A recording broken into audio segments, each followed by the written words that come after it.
At 3:47 in the morning, a blood-soaked military helicopter dropped out of the fog and hit the roof of Mercy Crest Medical Center, so hard the windows on the 8th floor rattled. The pilot was already dead. The co-pilot had one hand pressed to his own neck and the other on the radio. And in the back, a Navy Special Operations officer lay drowning in his own blood while two terrified corpsmen screamed for anyone who knew what they were doing. The ER staff who rushed up to the roof had never seen wounds like that. The attending surgeon took one look and went pale. But the blonde nurse in the baggy scrubs, the one everyone had been laughing at all night, she stopped shaking the moment she saw him. Before we go any further, if you're new here, hit that subscribe button right now. Every week this channel brings you stories that will keep you up at night. Stories about ordinary people who turn out to be anything but ordinary. Hit the like button and drop a comment telling me what city and country you're watching from. I genuinely want to see how far these stories travel. Now stay with me, because this one is just getting started. The shift had started the way bad shifts always do. Too quiet, too early, and with the wrong people in charge. Mara Voss arrived at Mercy Crest Medical Center at 6 in the evening with a canvas bag over one shoulder and a coffee she had already spilled half of on the bus. She was 32 years old, 5'4", and she had the kind of face that people forgot 30 seconds after looking at it. Not unattractive, just unremarkable. Brown eyes, a scar along her left jaw that she covered with her hair. She wore scrubs that were one size too large because she had grabbed the wrong pair from her locker the week before and never bothered to exchange them. She looked to anyone paying attention like a travel nurse who was slightly lost and slightly nervous and deeply relieved when no one spoke to her. Nobody at Mercy Crest paid attention. She had been assigned there 6 weeks ago through a staffing agency, rotated into the general medical surgical floor as a float. She kept to herself. She did her charting on time. She never argued with anyone. The other nurses had mostly stopped trying to make conversation after the second week, when they figured out she wasn't unfriendly so much as somewhere else. Like she was always listening to a frequency nobody else could pick up. The charge nurse on evenings was a woman named Denise Farrow, who had been at Mercy Crest for 19 years and who held that tenure like a weapon. Denise was not cruel in any dramatic way. She was cruel the way a slow leak is cruel, patient, consistent, and invisible until the damage was done. She had decided within 48 hours of Mara's arrival that the woman was a problem. Not because Mara had done anything wrong, because she hadn't done anything at all that Denise could control. Voss, Denise said, not looking up from the desk when Mara signed in. You're on with Dr. Hargrove tonight. Trauma Bay 2 if anything comes in. Don't touch anything unless someone tells you to. Understood, Mara said. And for the love of everything, if he asks you a question, don't go quiet the way you do. It makes everyone nervous. Mara didn't answer that. She picked up her badge, clipped it to her scrub top, and walked toward the trauma wing. Dr. Dennis Hargrove was the kind of surgeon who filled a room before he entered it. 47 years old, attending trauma surgeon, triple board certified, and aware of all 3 facts at all times. He was not incompetent, that was the thing. He was genuinely skilled, and he had worked hard to get there. And somewhere in the years between residency and now that hard work had curdled into something else. He didn't teach anymore. He performed. Every procedure was a demonstration. Every complication was someone else's failure. He moved through the trauma bay like a man conducting an orchestra he had already decided was beneath him. He spotted Mara within 10 minutes of her arrival and did not hide his reaction. Who's this?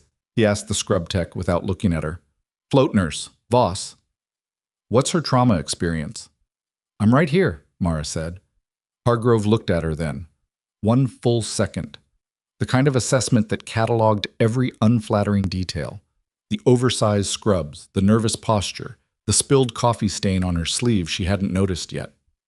Fine. Voss, what's your trauma experience? I've worked trauma before. Where? Different places. He stared at her. That is not an answer. No, she agreed. It's not. He made a sound somewhere between a laugh and a dismissal and turned back to the tech. Keep her away from the critical bays. She can do intake and vitals. Nothing else unless I specifically say so. He glanced back at her once more. Try not to look so terrified. It upsets the patients. Mara said nothing. She had been called worse things in worse places, and none of those places had had climate control. The first 3 hours were procedural and dull. 2 car accidents, 1 chest pain that turned out to be anxiety. A teenager with a dislocated shoulder who cried more than the situation required. Mara did intake, checked vitals, updated the board, and stayed in her lane exactly as instructed. She spoke when spoken to. She moved efficiently without being fast. She had the particular stillness of someone who had learned, in very concrete terms, what the cost of wasted motion was. At 9:15, Hargrove caught her reading a patient's chart near the nursing station. "I didn't ask you to review that. I was checking the medication reconciliation," she said. "There's a discrepancy in the morning dose." He took the tablet from her, scanned it, and handed it back. "It's fine." "The patient has a documented reaction to I said it's fine, Voss." She held eye contact for one moment longer than was comfortable, then looked back at the chart. She flagged the discrepancy in the system with a clinical note and her name on it. Hargrove didn't see her do it. If he had, it would have made things worse faster. Instead, she filed it and moved on, which is exactly what she always did. She filed things and moved on, and she always made sure there was a record. At 10:45, Denise came down to the trauma wing for rounds and found Mara restocking the supply cart near Bay 3. "Hargrove said you talked back to him." "I flagged a medication discrepancy." "That's not your job." Mara looked at her. "Patient safety is everybody's job." Denise's expression didn't change, which was more unsettling than if it had. "You know what your problem is? You act like you've seen more than you have. It makes the attendings uncomfortable. It makes the whole team uncomfortable." She stepped closer. "I don't know what kind of operation you were running at your last placement, but here we have a way of doing things. And the way of doing things is that float nurses do not challenge physicians, do not second-guess protocols, and do not make themselves memorable in ways that cause problems." She let that settle. "Are we clear?" "We're clear," Mara said. She went back to the supply cart. Denise stood there a moment longer, waiting for something she didn't get, and then left. Mara set a box of IV lines on the shelf and exhaled very slowly and thought about a mountainside in Kunar province in 2014, where she had performed a needle thoracostomy on a wounded Marine using a 14-gauge angiocath and a prayer to physics. And she thought about how Denise Farrow had never once done anything that difficult in her entire professional life. And then she let it go, because she was good at letting things go. She had to be. It was one of the skills she had practiced longest. The helicopter came in at 3:47 a.m. Mara heard it before the alert sounded. She had always heard helicopters before anyone else, some reflex that never fully quieted after the deployments. She was already moving toward the trauma bay when the overhead paged incoming trauma, military, critical.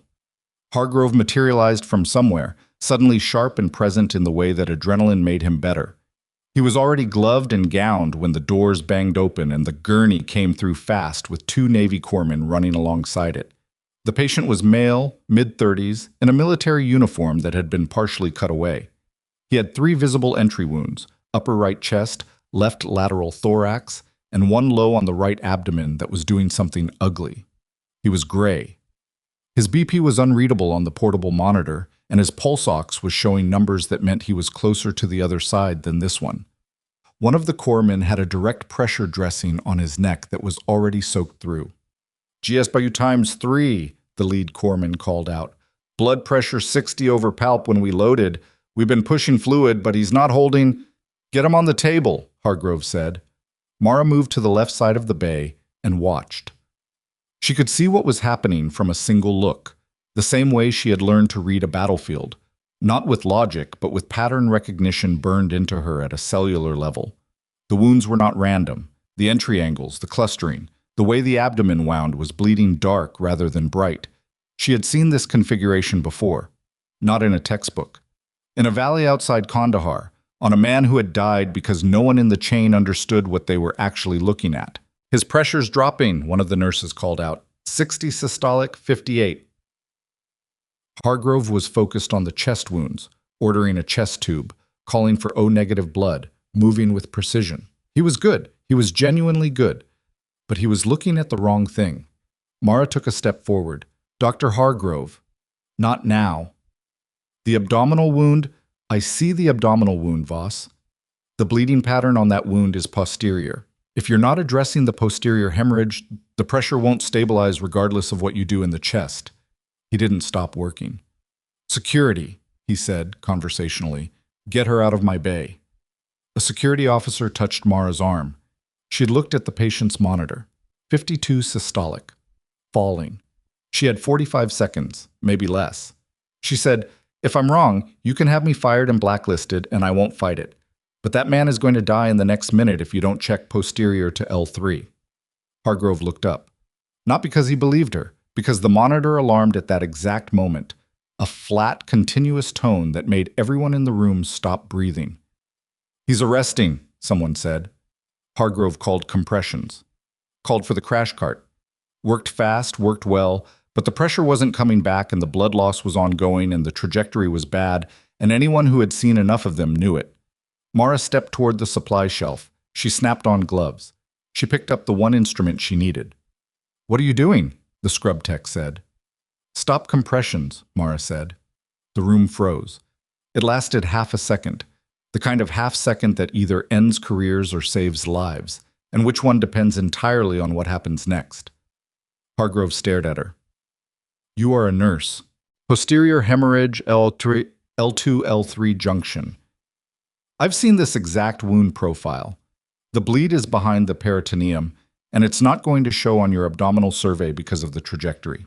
She met his eyes. You have maybe 30 seconds to decide whether I'm lying. He was furious. She could see it. That particular brand of surgical fury that is half ego and half terror, because the patient was dying and the dying was not going according to the plan.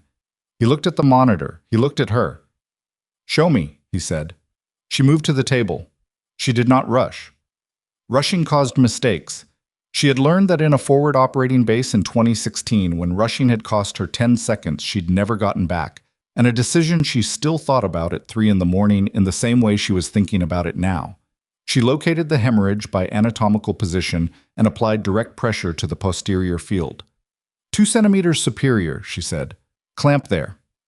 Hargrove hesitated for exactly 2 seconds. Then he clamped. The bleeding rate changed. Not stopped. Changed. Reduced. The monitor climbed. 48. 53. 61. Not good numbers. Not stable, but moving in the right direction for the first time since the patient had come through the doors. Nobody in the room spoke. Hargrove was looking at his hands, then at hers, then at the monitor. Keep pressure, he said finally, to Mara, and his voice had lost something.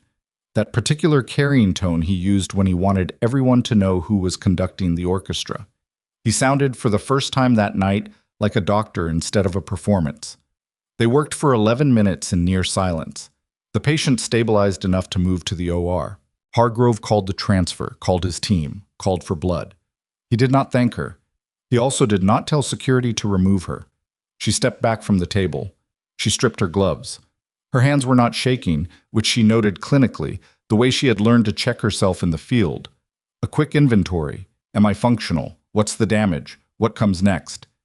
The bay doors opened. A man in a Navy uniform came through them. Not a corpsman, not a medic. A commander. Late 40s, hard-faced, the kind of bearing that comes from years of telling people things they don't want to hear. He scanned the room with the specific efficiency of someone who had done room clearance enough times that it became automatic. His eyes landed on Mara. He stopped. Lieutenant Voss, he said. The room went silent in a different way than it had before. Not the silence of a medical crisis, the silence of a revelation. Mara looked at him. Something moved through her expression, not surprise, not pleasure, something older and more complicated than either. Commander Rains, she said. You're assigned here? Travel nursing. He glanced at the bay, at the patient being prepped for transfer, at Hargrove, who was watching this exchange with an expression he had probably never worn before in a professional context. The expression of a man trying to understand a situation he doesn't have the framework for. Is that Captain Doyle? Rains asked. I believe so, Mara said. He's alive? For now. Rains looked at her for a long moment. Whatever he saw, whatever he calculated, he nodded once. Then he turned to Hargrove with the kind of authority that doesn't require volume. Dr. Hargrove, I need a full status on your patient, and I need to know exactly what happened in this bay tonight. Hargrove straightened. The patient presented with 3 GSWs. We stabilized, and he's heading to the OR. And her? Rains nodded toward Mara. Hargrove paused. The pause was 1 second too long, and everyone in the room felt it. She assisted. She assisted, Rains repeated, and his tone did not indicate that he found this description adequate. Mara said nothing. She picked up the chart she had set down. She began documenting. She had always done that. Put the paperwork in order, got the record straight, made sure there was a trail that couldn't be argued with. 4 deployments had taught her that the truth was easy to bury when there was no documentation. She wasn't going to let that happen again. Hargrove watched her write, and something shifted in his face. Not guilt, not yet, but the early precursor to it, the moment when a person begins to understand the shape of what they've done. "You knew her," he said to Rains. It wasn't a question. "Lieutenant Mara Voss," Rains said, "formerly of the 75th Ranger Regiment's attached medical element, 4 combat deployments, 12 commendations, specialist in tactical trauma and penetrating wound management." He paused. "She was one of the best trauma medics this military had before she separated." Hargrove said nothing. "Before she separated," Rains continued, "she treated Captain Doyle twice in the field. She knows his injury history better than any physician in this building." He looked at Hargrove with the measured precision of someone choosing to be polite, because this moment called for it. "I want to understand why she was being removed from the bay while my officer was dying." The room was very still. Mara kept writing. She had said what she needed to say when it mattered.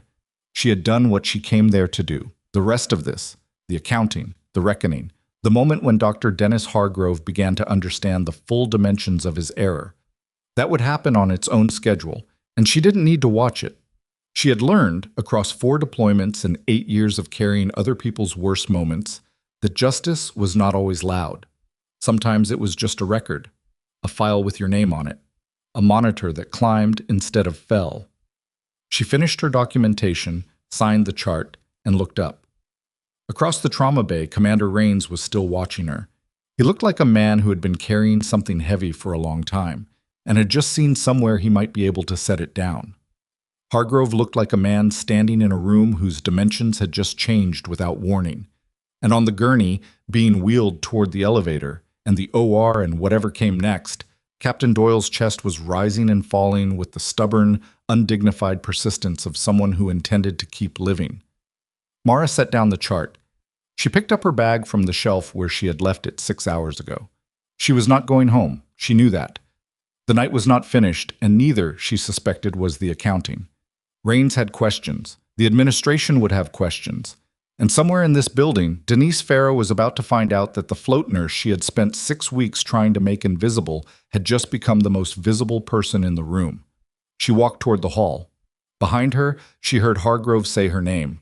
Not ordering, not dismissing, but saying it the way people say a name when they are trying to understand what it means. She did not stop. She had spent years being unseen by people who decided what she was before she opened her mouth, and she had learned that the moment they finally looked, really looked, not at the oversized scrubs or the quiet posture or the inconvenient way she stood her ground, was not a victory she needed to perform. She walked out of the trauma bay. Somewhere above her, in the OR 2 floors up, a surgeon she had never met was opening a man whose life she had just redirected, and the outcome of that surgery would determine a great many things about the next several days of her life. She stopped at the water fountain at the end of the hall, drank, straightened up. And then her phone buzzed in her pocket. A number she did not recognize, a local area code, a message with no greeting and no sign-off that said only, "We know what you did tonight, and we've been watching you since before you arrived." She read the message 3 times, standing at the water fountain, then put her phone in her pocket and walked to the bathroom at the end of the hall, locked the door, and stood over the sink for 45 seconds. Not panicking. She didn't panic. That particular response had been trained out of her somewhere between her first deployment and her second, replaced with something colder and more useful, assessment. She ran the variables. Someone had her number, which meant someone had done research. The message referenced tonight specifically, which meant either someone in the building had sent it or someone outside the building had eyes inside. Neither option was comfortable. Both options required a response she wasn't ready to formulate yet because she didn't have enough information. And acting on insufficient information was how people got dead. She washed her hands. looked at herself in the mirror. The scar along her jaw was visible under the fluorescent light, the way it always was when she was tired. She looked exhausted. She looked, she thought, exactly like what she was. A woman who had been awake for 22 hours and had spent part of that time with her hands inside a dying man's abdomen, which was not a standard Tuesday by any metric. She dried her hands, unlocked the door, and went to find Commander Rains. I was in the family waiting area down the hall from the OR, standing by the window with a cup of coffee he wasn't drinking. He was alone. That surprised her slightly. Officers of his rank rarely went anywhere without an aide attached. The fact that he was standing here by himself in a hospital waiting room at 4 in the morning meant either the situation was more contained than it looked, or it was much worse. "Commander," she said. He turned, looked at her for a moment, the way people look at someone they thought they'd lost track of permanently. "You could have called," he said. "You could have given me a number that still worked." He almost smiled. "Fair." She sat down in one of the chairs against the wall. He stayed standing, which was fine. Some people couldn't sit when they were worried. "How bad is it up there?" "Doyle's a hard man to kill. His surgeon says 3 hours, probably. Maybe 4. He paused. "He's been compromised before and come through. This is different." He turned away from the window. "You identified the wound profile immediately." "I've seen it before." "In the field?" "Yes." "That's the 3rd time in 18 months that configuration has shown up," Rains said. "First 2 times the patient didn't make it." She absorbed that. "You think it's deliberate?" "I think it's consistent. I think a wound profile that specific doesn't repeat itself 3 times by accident." He set the untouched coffee on the windowsill. "NIS has been running an investigation for 7 weeks. They're not close." "Why are you telling me?" He looked at her steadily. "Because you're here, and you just saved the only man who might be able to tell us what's actually happening." He paused. "And because you're the best field trauma analyst I've ever worked with, and you're wasting that working as a float nurse in a civilian hospital." "I'm not wasting anything," she said. "I'm doing exactly what I chose to do." He didn't argue with that. He knew her well enough not to. "The message you got tonight," he said. She went very still. "How do you know about that?" "Because my team intercepted a duplicate transmission sent to a monitored account 20 minutes ago." He pulled out his phone, showed her the screen. Same text, same local area code, different number. "Someone wanted us both to know they were watching." Mara looked at the message on his screen, read it again. "That's not a threat," she said. "That's an invitation." Rains studied her. "Most people would read it as a threat. Most people haven't been reading communications from forward areas for 8 years.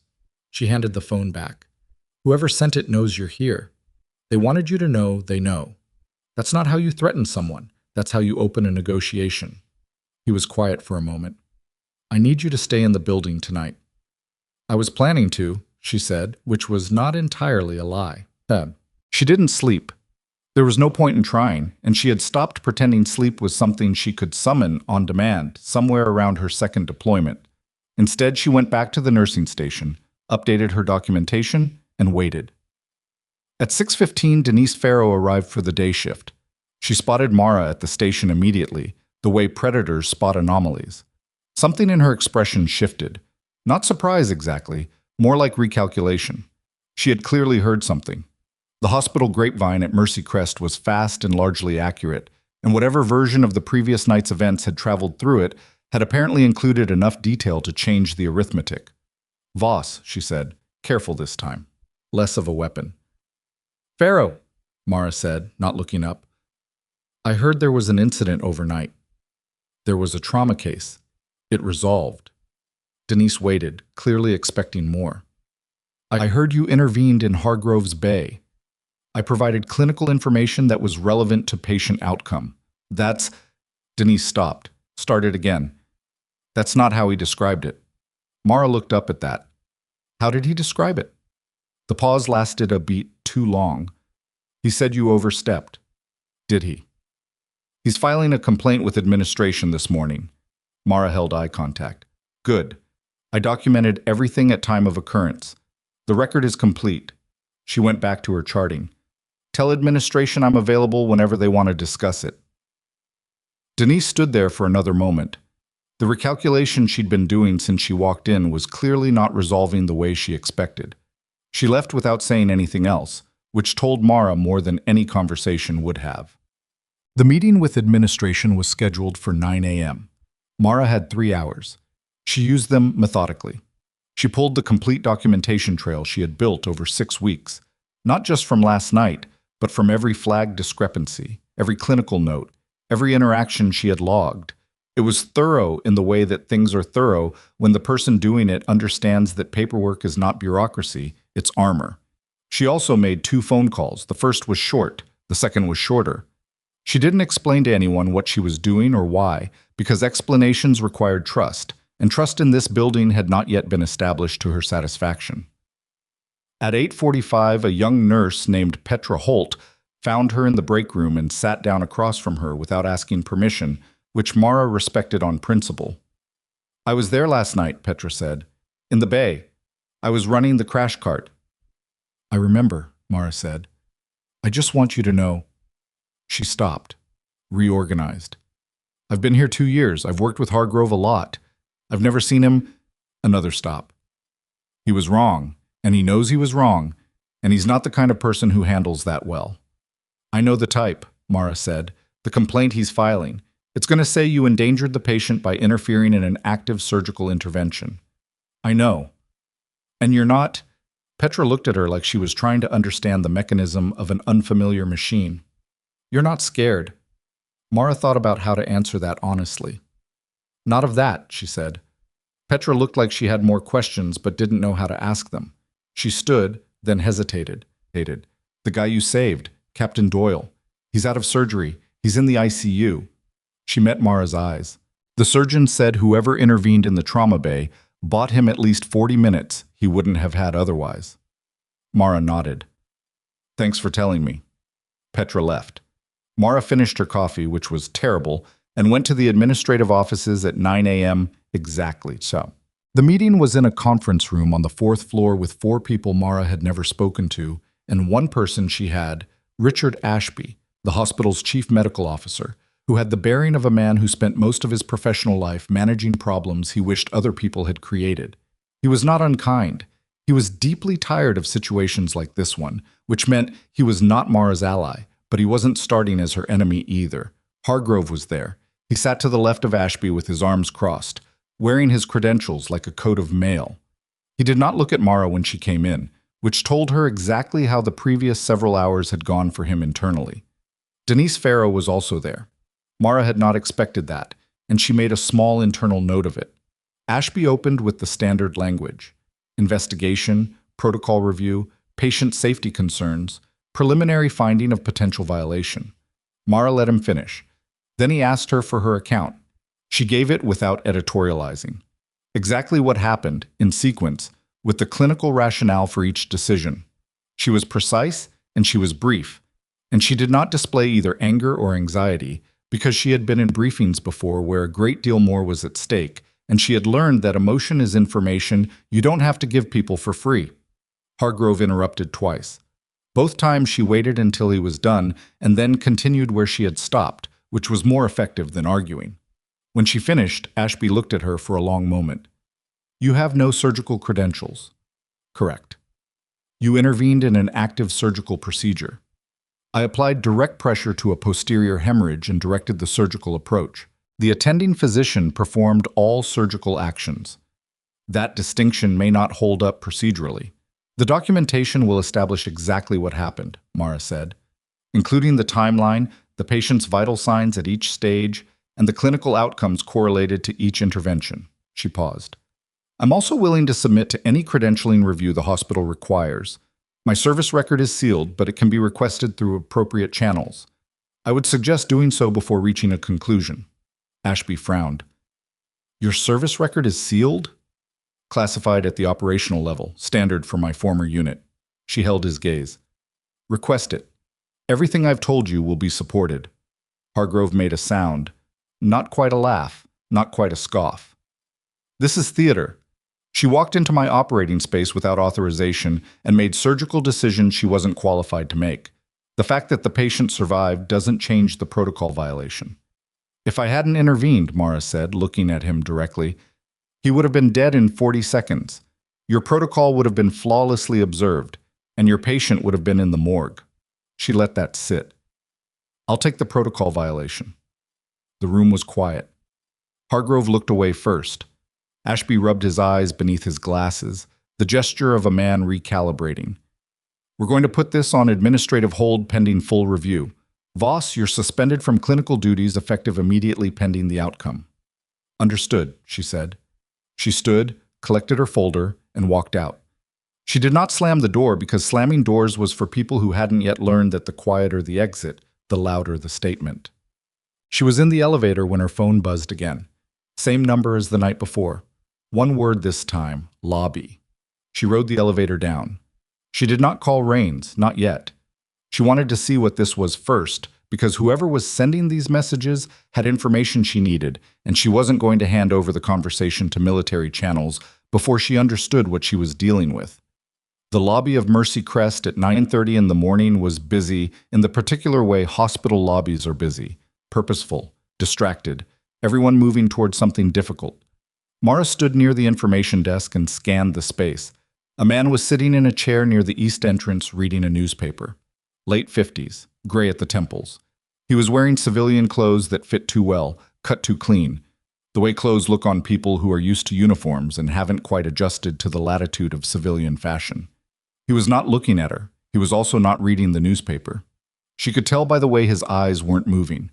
She walked to the chair across from him and sat down. He set the newspaper on his knee.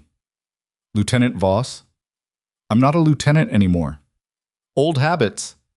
He looked at her without hostility, without friendliness either, just assessment. My name is Garrett Solano. I'm a federal agent, Mara. I've been in this city for 3 weeks. NIS? No. He paused. Different agency. And before you ask, I'm not going to tell you which one because it doesn't change what I need to tell you. She waited. The investigation into Captain Doyle's attack has a complication, he said, one we weren't prepared for. He glanced around the lobby, not nervously, tactically. We have reason to believe the attack on Doyle was facilitated by someone inside this hospital. Mara kept her face level. That's a significant claim. Yes, it is. He folded the newspaper with the methodical patience of someone who had been waiting for this conversation for longer than she knew. The wound configuration you identified last night, the posterior hemorrhage at L2, L3, that's not a standard battlefield injury pattern. It takes specific knowledge to engineer that. Specific knowledge of how military trauma protocols are prioritized, what a trauma surgeon in a civilian facility would focus on first, and what they would miss. He looked at her steadily. Someone told the shooter exactly where to aim to ensure that when Doyle arrived at a civilian hospital, the most likely outcome was that the treating physician would address the visible wounds while the real bleed went undetected. The implication of that landed on her like something physical. They designed it to fail at a civilian level and succeed at a military one. Yes, if someone with your background hadn't been in that bay, he would have died, she said. They knew he would have died. Yes. She stared at the floor for a moment, thinking. The insider. You have a candidate. He was quiet for exactly long enough to confirm it without confirming it. Who? She asked. Someone who has been at Mercy Crest for a long time. Someone with access to the trauma intake protocols, the scheduling rotations, He stopped. His eyes moved past her shoulder. She turned. Denise Farrow was crossing the lobby 30 feet away, phone to her ear, moving with the urgent, purposeful stride of someone who had just received information they needed to act on. She wasn't heading toward the elevator. She was heading toward the east exit, the one nearest to the parking structure, moving fast for someone whose shift had barely started. Mara looked back at Solano. His expression told her everything she needed to know. You're not going to tell me officially, she said. I can't. Not yet. The case isn't complete, and if she's alerted before, I understand. She stood. I need to know one thing. Ask. The people who planned this. Doyle was the target, but the target wasn't random. What is he on to that someone wants buried badly enough to engineer an assassination that looks like a combat injury? Solano looked at her for a long moment. He was deciding something. She could see it. There's a network, he said. Former military personnel, high level, embedded across multiple institutions.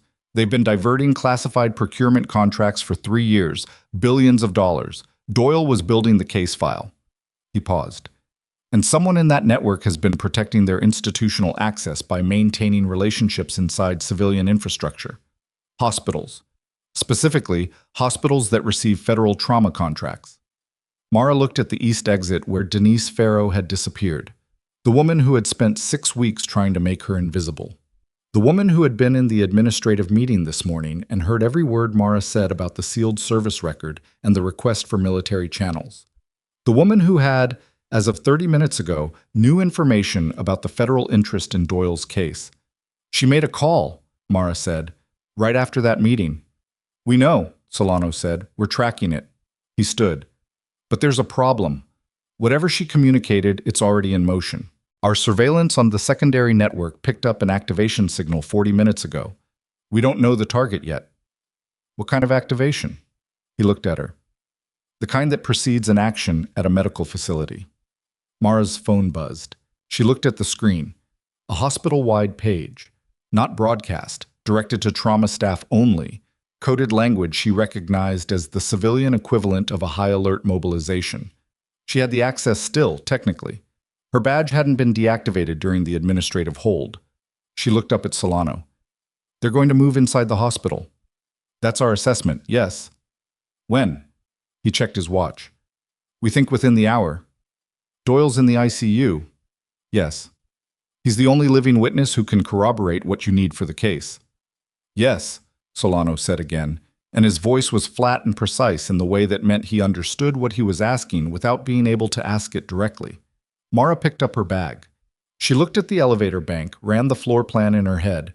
ICU was on 6, single corridor access, 2 entry points, 1 service elevator, security desk with a 2-person rotation that changed on the hour.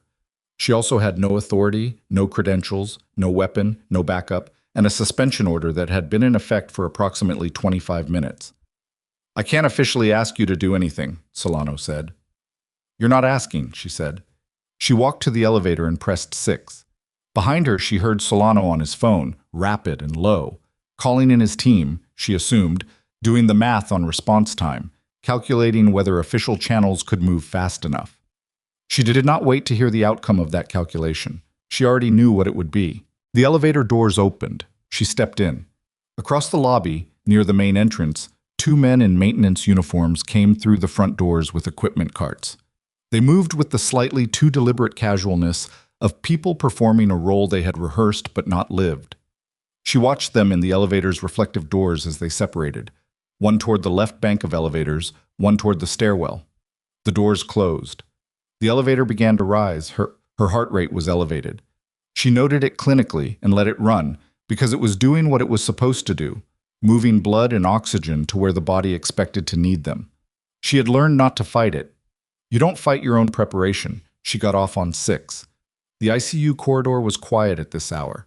Mid-morning lull, the shift change long settled, most families not yet arrived for visiting hours. A single nurse was at the station, head down over a chart. Security desk was staffed by 1 officer, which was 1 fewer than it should have been. She walked to the station. The nurse looked up. I'm Voss, float pool, Mara said. Can you tell me who's covering Captain Doyle in bed 3? The nurse frowned. That patient is restricted access, military clearance only. I know. Commander Rains cleared me earlier this morning. You can verify with the military liaison. She said it with the confidence of someone for whom this was a routine exchange, because she had learned that confidence was the cheapest and most effective form of access control. I just need to know who's in there. The nurse hesitated. Dr. Aldridge has the case. She was in at 7. She looked toward the corridor. She hasn't come out yet, actually. She should have done rounds by now. Mara's skin went cold. She walked down the corridor without running, because running in a hospital draws attention, and attention draws response, and the last thing she needed was someone alerting the wrong person that she was moving fast toward bed 3. She counted doors. 1, 2, 3. The window was glass-paneled, blinds half-drawn. She looked through the gap. Dr. Aldridge was inside. She was standing very still near the foot of the bed. Her hands were visible and they were not moving. The position was all wrong, but a physician mid-rounds does not stand that way, arms slightly out, body angled toward the door, head turned at that angle. She was being held. Mara could not see who was behind the blinds. She could see the IV line running to Doyle's arm, and she could see that someone had attached something to the secondary port. A syringe driver, small, the kind that could deliver a bolus on command. She had 90 seconds, maybe less, before whoever was in there decided the window for clean action was closing. She pulled out her phone, sent Raines's number a single character, the letter X, which was what they had used in the field when language was too slow, and then she pushed open the door to room 3. The door opened inward, and Mara had already read the room in the half-second before she crossed the threshold. One hostile actor, male, positioned behind Dr. Aldridge, with a forearm across her collarbone and a hand near but not on the syringe driver, which meant he hadn't committed yet, which meant there was still a window. She stepped in and let the door close behind her. The man was in maintenance clothes, the same uniform as the two she had spotted downstairs. Late 30s, compact build, the way of holding himself that said military background without announcing it. His eyes went to her with the fast calculation of someone running threat assessment, and whatever he saw, a woman in oversized scrubs, no weapon, no backup visible, landed in the low-priority column. That was a mistake, and she noted that he made it, and she used it. "Get out," he said. "I can't do that," Mara said. She kept her voice flat, conversational. No aggression, no fear. "But you can." "I will push this," he said, and his hand moved to the syringe driver. "You know what's in it. Walk out, close the door, and nobody has to know you were here." Mara looked at Dr. Aldridge. The woman was terrified, controlled, but terrified. The kind of professional terror that keeps the body functioning while the mind processes the fact that it might be about to stop. She was in her 40s, sharp-featured, and she was gripping her own clipboard so hard her knuckles had gone white. "Are you hurt?" Mara asked her. "No," Aldridge said. Her voice was steady. Not because she wasn't scared, because she was a physician and she had made a decision about how she was going to behave in the next 60 seconds, regardless of what her nervous system was suggesting. Mara looked at the man. "What's in the driver?" "Potassium chloride," he said, and he said it the way people say things they think will end a conversation. It didn't. "How much?" He blinked.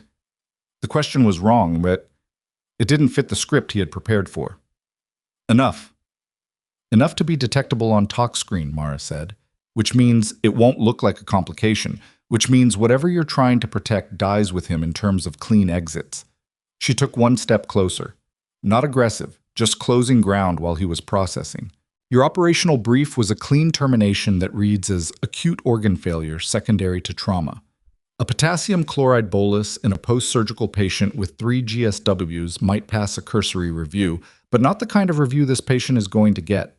She paused. "They planned this wrong, and whoever sent you here didn't give you accurate information." Something moved in his face. Not doubt, not yet, but the precursor to it.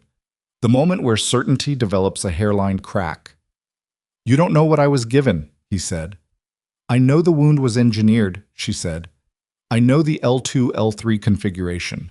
I know the posterior bleed was designed to fail at a civilian trauma level, and I know someone inside this hospital was supposed to make sure the right surgical team wasn't in the right bay when he arrived." She watched his eyes. "Except it didn't work. And now you're in a room with a federal witness who is no longer dying, and federal investigators who have had your secondary network under surveillance for 3 weeks. So whatever you push into that line, it's not going to fix what happened last night." The room was quiet. Doyle's monitors beeped in their steady, indifferent rhythm. The man's hand was still on the syringe driver. "I want a way out," he said. It was not what she expected. It came out without armor, and that told her something important about his situation. That he was not ideologically committed to this outcome. That he was a tool that had been pointed at a target and was now recalculating whether the target was worth what coming after it was going to cost him. "That's not something I can give you," she said, "but I can tell you what the next 4 minutes look like. Federal agents are on this floor right now, 2 at the stairwell, 1 at the elevator. The man who sent me up here has your secondary network's activation signal on record. If you push that driver, you add murder of a federal witness to a conspiracy charge that already carries life." She met his eyes directly. Or you step back, put your hands where I can see them, and you tell whoever you talk to next what you know about the network. Because right now, you're the lowest ranking person in a room full of people who are going to need someone to testify. He stared at her. Dr. Aldridge was barely breathing. 10 seconds passed. It felt like a different unit of time entirely. He took his hand off the syringe driver and stepped back from Aldridge, and his hands came up to shoulder height, and the expression on his face was the specific exhaustion of someone who had just made the most consequential decision of his life, and wasn't sure yet if it was the right one. Mara moved to the IV line and removed the syringe driver with the clean efficiency of someone who had pulled improvised devices from compromised lines before. She set it on the counter. She looked at Doyle's monitors. Stable, no change, whatever had been in the driver had not been delivered. The door opened behind her. Rains came through first, followed by two men she didn't recognize who had the particular economy of movement that meant federal. They secured the man in maintenance clothes with a professionalism that suggested they had been briefed on the way up. Nobody raised a voice. Nobody drew a weapon. Dr. Aldridge sat down in the chair near the wall. She put her clipboard on her knees and looked at it for a moment, then looked up at Mara. You knew what was in the driver before you came in. I guessed, Mara said, based on the profile. That's... Aldridge stopped. That's not a guess most people make. No, Mara agreed. It's not. Rains was looking at her. He didn't say anything, which was its own kind of statement. He had sent her no response to the X she had texted, which meant he had already been moving when it arrived. The federal agents walked the man in maintenance clothes out of the room. He didn't fight them. He didn't speak. He looked, as he passed Mara, like someone doing the math on a decision he couldn't reverse. There was a second one, Mara said to Rains. Downstairs. Same uniform, went toward the stairwell. We have him, Rains said. He got to the third floor before our team intercepted. And Pharaoh? Something tightened around Rains's eyes. She left the building. We have eyes on her, but she made a second call before our block was in place. He paused. We don't know who she called. Mara looked at Doyle's monitors, looked at the empty syringe driver on the counter, looked at the door. Then this isn't over, she said. No, Rains said. It's not. By noon, Mercy Crest Medical Center had a federal presence on 3 floors and a security posture that the administrative staff were struggling to explain to incoming patients. Richard Ashby, the chief medical officer, had been pulled into an emergency briefing that he emerged from 40 minutes later looking like a man who had been shown a map of a country he didn't know existed. Mara was in a conference room on the 2nd floor with Solano and 2 people from his agency whose names she had not been given and didn't ask for. She had given her account 3 times, once informally in the ICU corridor, once formally into a recording device, and once again when a new person arrived who needed the version without the interpolations. She was not annoyed by the repetition. She had been through enough debriefs to understand that repetition was the mechanism by which people who hadn't been there built the clearest possible picture of what had. Halfway through the 3rd account, Hargrove came into the conference room. Nobody had invited him. He pushed the door open with the reflexive authority of a man who had been opening doors without knocking for 2 decades, then stopped when he registered the federal agents and recalibrated. I need to speak with Voss, he said. Solano looked at Mara. Mara looked at Hargrove. She could see that it had cost him something to come here. Not an enormous thing, because he was still Dennis Hargrove, and his capacity for visible vulnerability had clear limits, but something. He was not wearing his usual expression. He looked like a man who had been awake since the night before, which he probably had. Give us a minute, she said to Solano. Solano and his people filed out with the smooth indifference of professionals who were absolutely still listening. Hargrove stood across the table from her. He did not sit. Doyle, he said. He's stable. I know. Aldridge briefed me on what happened in the ICU. He stopped. Something moved across his face that she recognized. Not remorse exactly, more like the structural awareness of what remorse is going to feel like when he finally lets himself process it. That driver would have killed him. Yes. If you hadn't... I did, she said. So we don't have to work through the alternative. He was quiet for a moment. He put his hands on the back of the chair across from her and looked at them. I want to ask you something, and I need you to answer it honestly. Go ahead. Last night, in the bay, when I ordered security to remove you. He looked up. You knew. You had already identified the hemorrhage and you knew he was dying and I told you to get out. Yes. Why didn't you just push past me?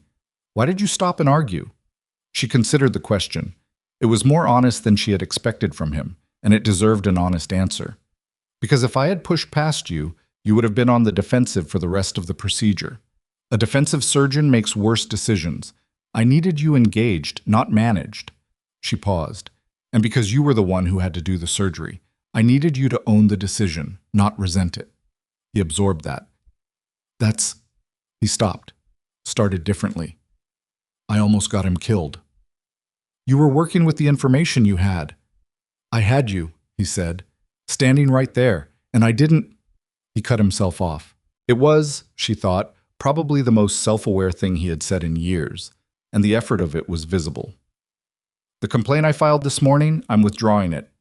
Okay, she said, and I'm going to. He paused. I'm going to tell Ashby what actually happened, the full version. She held his gaze. I appreciate that. He nodded once. Something had shifted in the way he was holding himself. Not humility exactly, because that would take longer, would require more than one conversation. But the first motion toward it, the point at which a person stops defending a position and starts looking at what it actually cost. He left without any of the flourishes he had arrived with the night before, and that absence said more than anything he could have added. By 2 in the afternoon, Mara understood that the situation was larger than she had been told.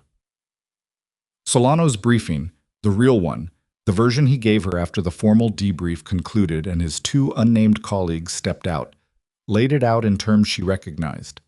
The network was called the Vantage Group, not the Vanguard Circle, and that distinction mattered because the Vanguard Circle was the name that had appeared in federal documents that had been deliberately seeded to point investigators in a slightly wrong direction. The Vantage Group was older, better funded, and had embedded personnel in 17 institutions across 9 states. Mercy Crest was one of 3 hospitals on their list. What do they want? Mara asked. What they always want, Solano said. Control of the mechanism. In this case, the mechanism is federal trauma contracts. The military outsources significant medical infrastructure to civilian hospitals, training, surge capacity, priority intake for personnel. The contracts are worth approximately $4 billion over 5 years in the current cycle. And they've been steering those contracts. To institutions where they have placement, yes. He spread 3 photographs on the table, 2 men and. These are the 3 senior figures we've identified. The woman is retired, Defense Intelligence. One of the men is a current federal contractor. The third is, he paused, former Army Medical Corps. Colonel, retired. His name is Wallace Breck. Mara looked at the photograph. She had never met Wallace Breck. She knew the name from a different context. From a commendation ceremony in 2017 where he had been 2 rows ahead of her, and she had heard his name called and had thought, at the time, that his record was impressive and that he would probably go further than he did. He had retired at 52, which was either political or personal or both. He's the one who designed the wound profile, she said. It wasn't a question. We believe so. He has the tactical medicine background to engineer it. He also had access to Doyle's medical history through a clearance that should have been revoked at retirement and wasn't. He knew about the posterior hemorrhage risk. He knew everything about Doyle's injury history. Solano's expression was careful and precise, including the fact that Doyle had survived a similar wound in the field because of immediate intervention by a medic with specific posterior trauma experience. The implication was quiet and heavy. He didn't know I was here, Mara said. No.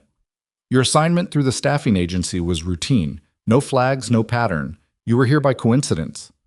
Or you could read it the other way, she said. That Breck designed something that should have been unbeatable at a civilian trauma level, and the one variable he couldn't account for was someone with my specific experience being in that specific bay. Solano looked at her. Yes, that's correct. She sat with that for a moment. The strange weight of it. Not pride, not vindication. Something more ambivalent. She had spent years trying to be invisible. She had chosen travel nursing specifically because it meant she could move, could stay in places only long enough to do the work without becoming someone people built expectations around. She had not planned to become the single point of failure in a federal conspiracy. That was not on any list she had made. Pharaoh, she said. How long has she been in contact with the Vantage Group? Our current estimate is 4 years. She's been at Mercy Crest for 11. She was recruited through a veterans advocacy organization that serves as a front for the group's civilian recruitment arm. He paused. She has family, a son in the Navy. We believe that was the initial leverage point. Mara said nothing. She thought about Denise Farrow in the administrative meeting that morning, sitting to the left of Ashby, listening to Mara describe her sealed service record and the military channels that could access it, calculating what that meant for whatever protection the network had in place, making a call the moment she was out of the room. She panicked, Mara said. When I mentioned the sealed record, she thought I was more official than I was. Apparently. She accelerated the timeline. They were probably planning to move on Doyle in 48 to 72 hours, but she called it in as urgent and they rushed the execution. Which is why the second operative was uncoordinated, Solano said. The one in the stairwell. He didn't have a clear target. He was backup, positioned in case primary failed, but his briefing was incomplete. Rushed, Mara said. Yes. She looked at the 3 photographs again. Wallace Breck looked back at her from the table. The image was a few years old, formal, the kind of photograph taken at a retirement ceremony. He was smiling in it, which was somehow the most unsettling element. You need Doyle's testimony, she said. We need Doyle's testimony, the syringe driver as physical evidence, the confession from the operative in custody, and Farrow's cooperation or arrest to establish the institutional connection. He met her eyes. We're close, but Breck knows we're moving. Farrow's call would have reached him within the hour. So he's either running or he's escalating. Those are the 2 options, Solano said, and based on his profile, he's not a man who runs. Doyle regained consciousness at 4:17 p.m. Mara was not in the room. She was outside the ICU at the nursing station when Dr. Aldridge came out and said, with the economical language of someone who had been filtering information all day, he's asking for you. Mara went in. He looked worse than she had expected, which was saying something because she had last seen him bleeding out on a trauma table 8 hours ago. His color was still wrong. He had the flat, depleted appearance of a body that had spent its reserves and was running on the maintenance setting. He was conscious and tracking, but the margin was thin. She sat in the chair next to the bed. Captain? Voss, he said. His voice was rough from the intubation. They told me. He stopped, managed a breath. They told me what you did. Don't make it into something, she said. Too late. He almost smiled, which looked painful. You look like hell. You look worse. Yeah. He was quiet for a moment. Breck. We know, she said. Solano's team knows. I have files. Off-site. Everything I built on the network. Account transfers, contractor communications, the names. He paused, breathed. There's a physical archive, not digital. Breck's people compromised every digital asset I had, but the physical archive is... He stopped. His blood pressure monitor ticked up slightly, not alarmingly, but enough. Don't push it, she said. I need you to know where it is. Send it through Rains, through Solano. I can't. His eyes were clear and direct despite everything else being diminished. I don't know yet which channels are clean. Breck has been in federal infrastructure for a long time. I trust Rains. I don't know about Solano's people. She looked at him. This was the thing about a man who had spent years building a case in silence. He had also spent years not knowing who to trust, and that kind of sustained operational loneliness did something to a person's calculus that was hard to reverse even when help finally arrived. Tell me, she said. He told her. It took 3 sentences, which was efficient for the location of something that could collapse a $4 billion criminal network. She committed it to memory, the way she had committed coordinates and call signs and medical protocols. Without writing it down, without asking him to repeat it, just storing it in the part of her brain that had been trained to hold critical information under pressure, without degrading it. Don't move on it tonight, he said. Wait until morning. He paused. You're not going to die, she said. I appreciate the confidence, but if anything changes overnight, you move on it anyway. He met her eyes. The case is more important than the testimony. The case and the testimony, she said. We're getting both. He closed his eyes. Not from despair, from the specific exhaustion of someone who has handed off a weight they've been carrying alone for too long and is feeling, for the first time in years, the absence of it. "You were always the best one in the room," he said. "Every field rotation I ever saw you on. You were always the one nobody noticed until they couldn't function without you." She didn't answer that. She sat with him until his breathing steadied into sleep. Then she stood, adjusted the monitor lead that had shifted slightly on his chest, and walked out of the room. Rains was in the corridor. "He told me where the archive is," she said. "I figured he would." Rains fell into step beside her. "You understand what happens when we move on it. Breck comes out of wherever he is. He has people still in play. The network hasn't been rolled up yet. We have the 2 operatives from today and a surveillance package, but the senior tier is still intact." He paused. "When we go for the archive, he'll know, and he'll move." "Then we control the timing," Mara said. "We decide when we go, and we make sure we're ready for what comes after." "We," Rains said. He wasn't correcting her. He was confirming. "Yes?" she said. "We." She turned toward the elevator. Her phone buzzed. She looked at the screen, expecting Solano or a hospital alert or the unknown number that had started all of this. It was none of those. It was a text from an internal hospital extension. Short, no name attached. "Room 412. Come alone. There's something you need to see before tonight." She stopped walking. Room 412 was on the surgical ward, 1 floor below the ICU. It was currently assigned to a post-operative patient who had no connection to anything that had happened in the past 18 hours. She had checked the census that morning out of habit, which meant either someone was using an empty room in the hospital system, possible if they had administrative access, or the message was using the room number as a reference to something else. A person. A location she would recognize from a different context. Or it was a trap built on the assumption that she would come anyway. She looked at the extension number. She ran it against what she knew of the hospital's internal directory from 6 weeks of working the floors. The extension belonged to the nursing supervisor's office. Denise Farrow's office. Denise Farrow, who had left the building 3 hours ago and whose phone was being tracked by federal agents who had not, as far as Mara knew, reported her location or status since. Mara looked at Rains. "Farrow's office extension just sent me a message," she said. She showed him the screen. He read it. His expression didn't change, which was, by now, something she could read as a specific kind of concern. "She came back," he said. "Or someone wants me to think she did." Either way, Mara agreed.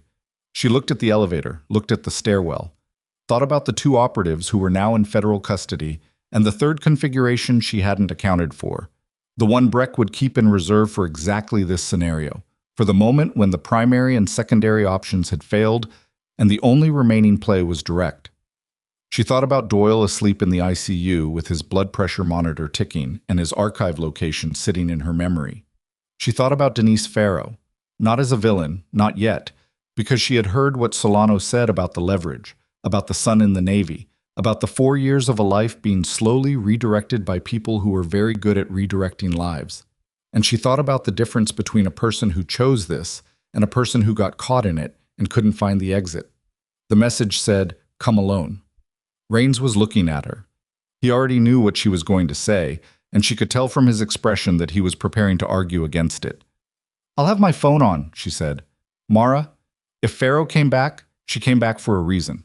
And if it's not Farrow, then I need to know what's in that room before we move tonight." She held his gaze. "I'm not going in blind. I'm going in informed. There's a difference." He looked at her for 3 full seconds. "You have 60 seconds to get in there before I send someone after you." 90, she said. He didn't answer, which was its own kind of answer. She took the stairs. The surgical ward on 4 was quieter than 6. Fewer monitoring alarms, different rhythm, the particular stillness of patients in the longer stage of recovery. She walked the corridor without hesitation, counting doors. Room 412 was at the end of the hall. The light under the door was on. She pushed it open. Denise Farrow was sitting in the chair beside the empty bed. She was not holding a weapon. She was not on her phone. She looked like a woman who had run somewhere very fast and arrived somewhere she wasn't sure she should have gone. Tired in a specific, defeated way that was different from the administrative exhaustion Mara had seen on her face all week. She also looked like she had been crying, which was the detail that Mara had not prepared for. "I need to tell you something," Denise said, "and I need you to understand that I didn't know they were going to send someone to kill him. I swear to you, I didn't know that."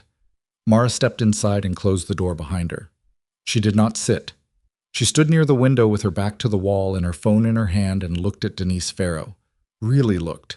Not the way she had looked at her for 6 weeks, which was the careful defensive look of someone managing a threat, but fully taking in the whole picture. "Tell me what you did know," she said. Denise pressed her hands flat on her knees. She was assembling something. Not a lie, Mara didn't think, but the specific architecture of a truth that was very difficult to say in the right order. "They told me it was advocacy work. When they first approached me, 4 years ago. Veterans support, federal contracting, making sure the right hospitals got the right resources, that military personnel had civilian infrastructure that understood their needs." She paused. It sounded like something worth doing. When did it stop sounding like that? Denise looked at her hands. "When they told me about you, before you even arrived." The room was very quiet. "They knew you were coming," Denise said, 2 weeks before you showed up. "They told me you were a problem, that you had connections to federal investigators, that you were being used to build a case against them, that I needed to keep you isolated and ineffective until—" She stopped. "Until they could figure out how to deal with the situation." Mara was very still. "They told you I was an investigator." "Yes. I'm not an investigator. I was assigned here by a staffing agency. I didn't know anything about Doyle or the network until last night." She watched Denise's face. "They lied to you. They used you to neutralize someone they were afraid of, and the reason they were afraid of me had nothing to do with investigations." Denise looked up.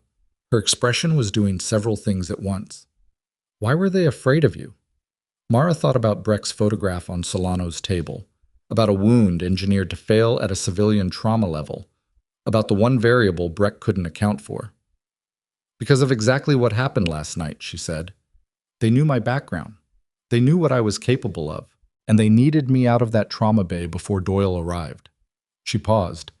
"You kept me isolated for 6 weeks. Every time I flagged something, every time I pushed back, that was you running their interference without knowing why." Denise put her face in her hands. The silence stretched. Then Denise looked up. Her eyes were red, but her voice was steady. "My son," she said. "They have information about my son. Something he did overseas. I don't know all of it. I don't want to know all of it, but they said they would." "We can deal with that," Mara said.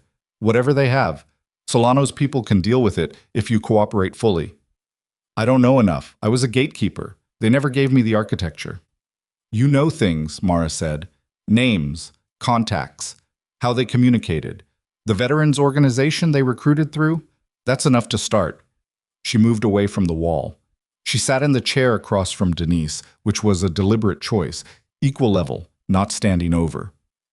"Who did you call after the administrative meeting this morning?" Denise closed her eyes. "A man named Carver. I don't know his real name. He's Breck's operational coordinator." "What did you tell him?"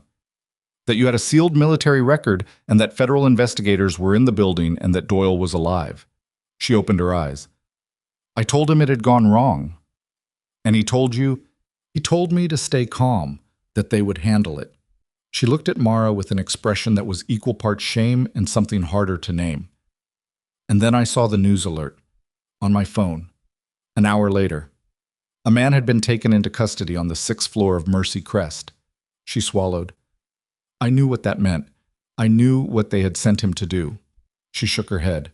"I swear to you, I thought it was logistics. I thought it was money. I thought—" "You thought you could keep your hands clean," Mara said. Not cruelly, as a fact. Denise didn't argue with it.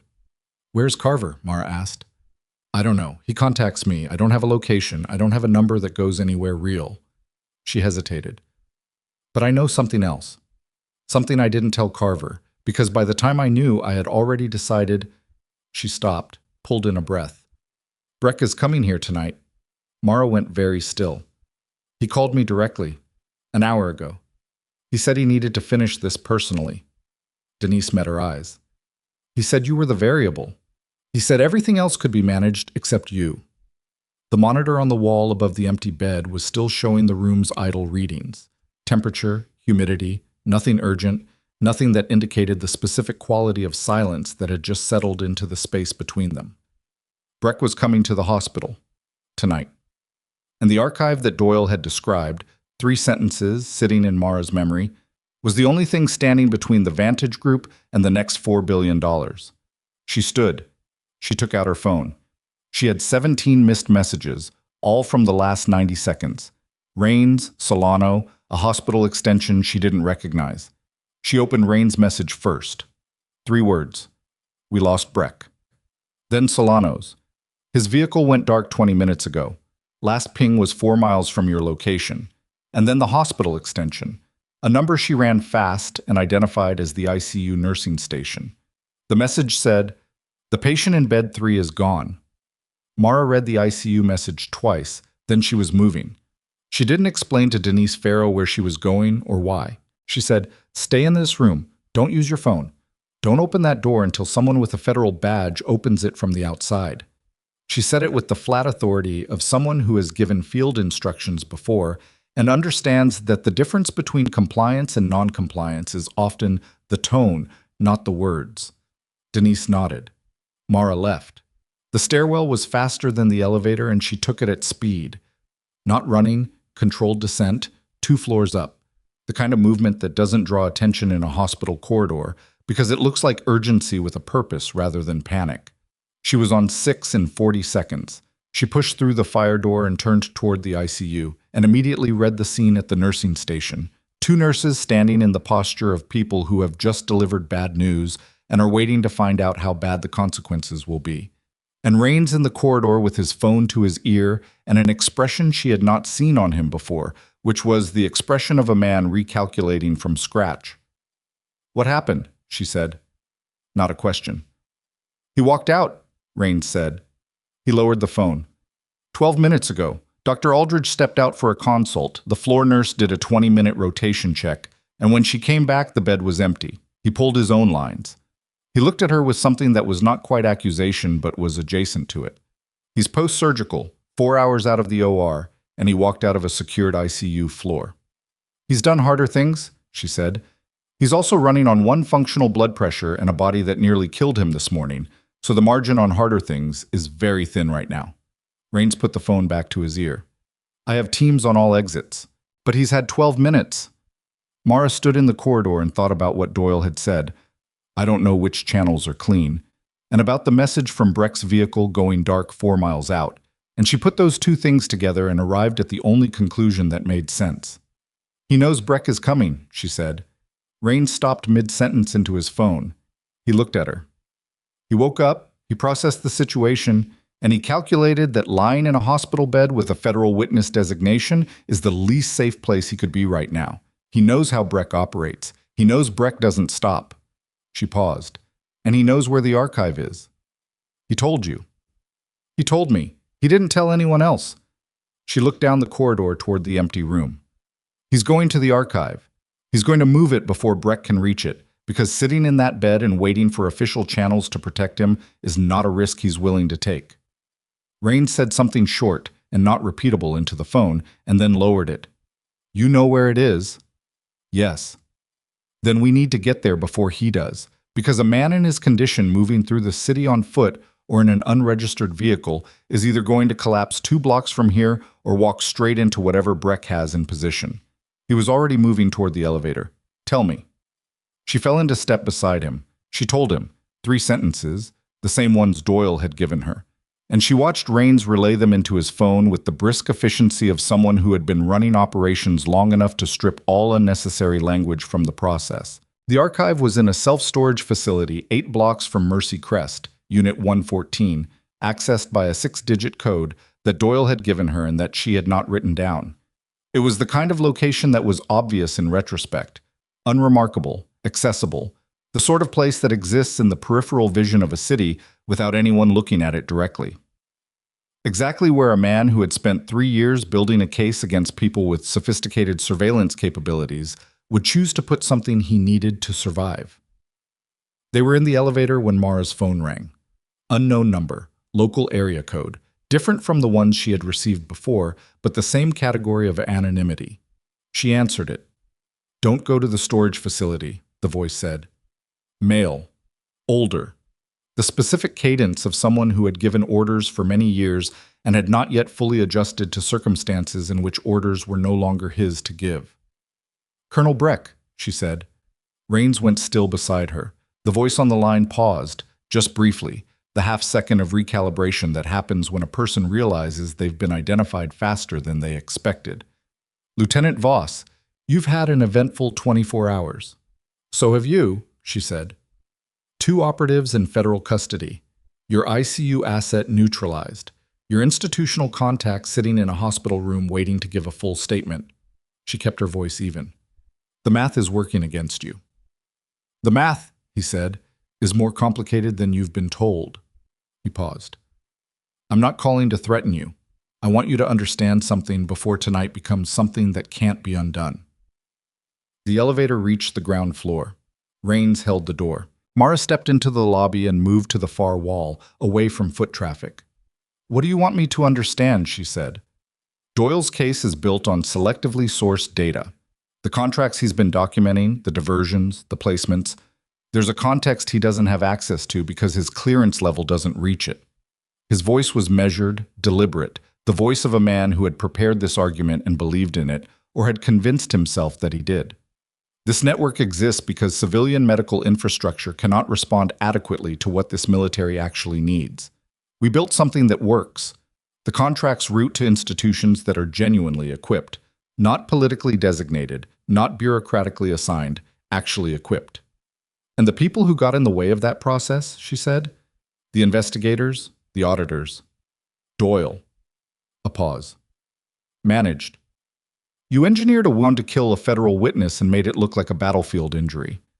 I made a decision under operational pressure. You nearly killed him in a civilian trauma bay by designing a hemorrhage that a civilian surgeon wouldn't recognize in time."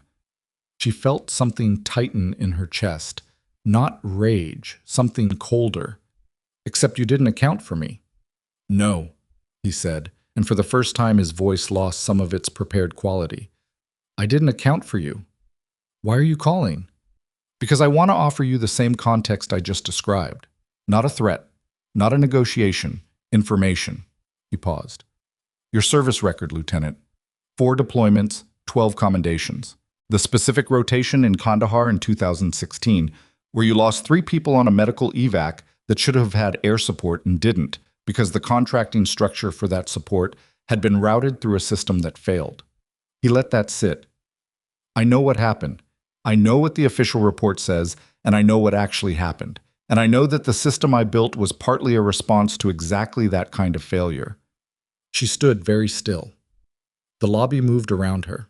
Somewhere behind her, Rains was on his phone coordinating movement to the storage facility. The man on the phone was not wrong about Kandahar. He was not wrong about what had failed and what it had cost. He was using it as a lever, which meant he was also not as principled as he wanted her to believe. But the fact of it, the specific fact of 3 people in a failed contracting structure, was real, and she didn't have the luxury of pretending it wasn't. "What you built killed people," she said. "The method you chose to protect it tried to kill people. The thing that happened in Kandahar was a failure. What you're doing is a crime." She kept her voice flat. "Those are different categories." Another pause. Longer this time. "Then I suppose we're done talking," he said. "One more thing," she said. "Where are you?" He ended the call. She lowered the phone. Rains was at her shoulder. "Storage facility," he said. "Team is en route, 2 minutes out." "Breck called to stall us," she said. "He wanted me on the phone while his people moved." She looked at the lobby exit. "How close is he?" "Vehicle went dark 4 miles out 25 minutes ago. If he came directly..." "He's already there," she said. They moved. The self-storage facility on Caldwell Avenue was the kind of business that existed at the intersection of practicality and forgetting. A concrete block structure with a keypad entry gate and fluorescent lighting that buzzed in rows of numbered units that smelled of cardboard and damp. At 6 in the evening, it was open but barely attended. A single attendant in a glass booth near the front who looked up when 3 federal vehicles came through the gate and then looked away with the practiced incuriousness of someone who had learned not to have opinions about what people stored. Unit 114 was in the second row from the back. Mara was out of the vehicle before it fully stopped, which Raines objected to with a sound rather than words. And she moved along the row with two federal agents flanking her at a distance that said they were covering her rather than stopping her. She had no weapon. She had not asked for one, because the honest answer was that she wasn't sure she was authorized to carry one in this context, and that ambiguity would cost time she didn't have. The door to Unit 114 was down, locked, but the unit beside it, 113, had its door up 6 inches, not open, not closed. The gap of a door that had been manually stopped mid-travel by something placed under it. She signaled the agents, 2 fingers, the universal get-ready gesture, and crouched beside the door of 113. Listened. Nothing. She lifted it the rest of the way. Empty. No one there. But the back wall of the unit had a section that didn't match. Newer drywall over older.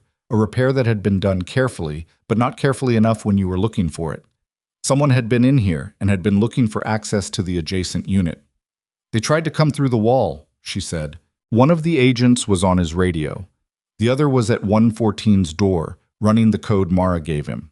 6 digits, the keypad accepted it on the second try because she had given him the numbers in the wrong order the first time and had to correct herself, which she noted as a function of the adrenaline she was managing and reminded herself to account for. The door went up. The unit was 10 by 15, metal shelving along both walls. On the shelves, files.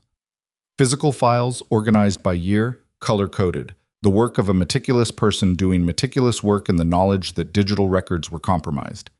3 years of documentation, contract numbers, transfer records, personnel placements, communication logs printed from encrypted systems, signed affidavits from sources whose names she didn't recognize and who would matter enormously to people who did. And in the center of the unit, sitting on the floor with his back against the shelving and one hand pressed to his left side and his face the color of old concrete, was Captain Doyle. He looked up when she came in. His expression cycled through surprise, relief, and something that might have been irritation, probably at himself. "Took you long enough," he said. "You pulled your own IV lines," she said. "I've done worse." She crouched in front of him, assessed him the way she had assessed 100 people in worse places, quickly, completely, without letting the completeness slow her down. He was bleeding through his surgical dressings, not catastrophically, but enough that the next hour mattered. His color was bad. His breathing was controlled in the way that people control their breathing when breathing is actively unpleasant. "Did you run here?" "Walked fast." He managed something that was adjacent to a smile. "I threw up once. In that alley over there." "Wonderful." She looked at the agent in the doorway. "I need a trauma kit. Whatever's in those vehicles. Now." The agent moved. Raines appeared in the doorway, took in the scene in 1 second, and started talking into his radio. Mara stayed in front of Doyle. "The files," she said. "All of it?" "All of it. 3 years." He looked at the shelves. "You need to... There's a red folder on the second shelf, left side. That's the primary. That's Breck's name, Breck's accounts, Breck's communications. Everything else corroborates it, but that folder is the case." She stood. She found the folder. She handed it to Raines, who received it with both hands and the expression of a man holding something that weighs more than its physical weight. "Breck called me," she said. "He tried to stall us." "Did it work?" Doyle asked. "No, but he knows we're here now." "Then he'll run," Doyle said. "Or he'll do something worse." He paused. "He doesn't accept losing. I've been watching him for 3 years. He's never once accepted losing." The trauma kit arrived. Mara opened it, assessed his dressings, made 3 decisions in sequence, and executed them. The bleeding slowed. His color didn't improve, but it stopped getting worse, which was the realistic target given the available resources and location. "Hospital," she said. "I just left."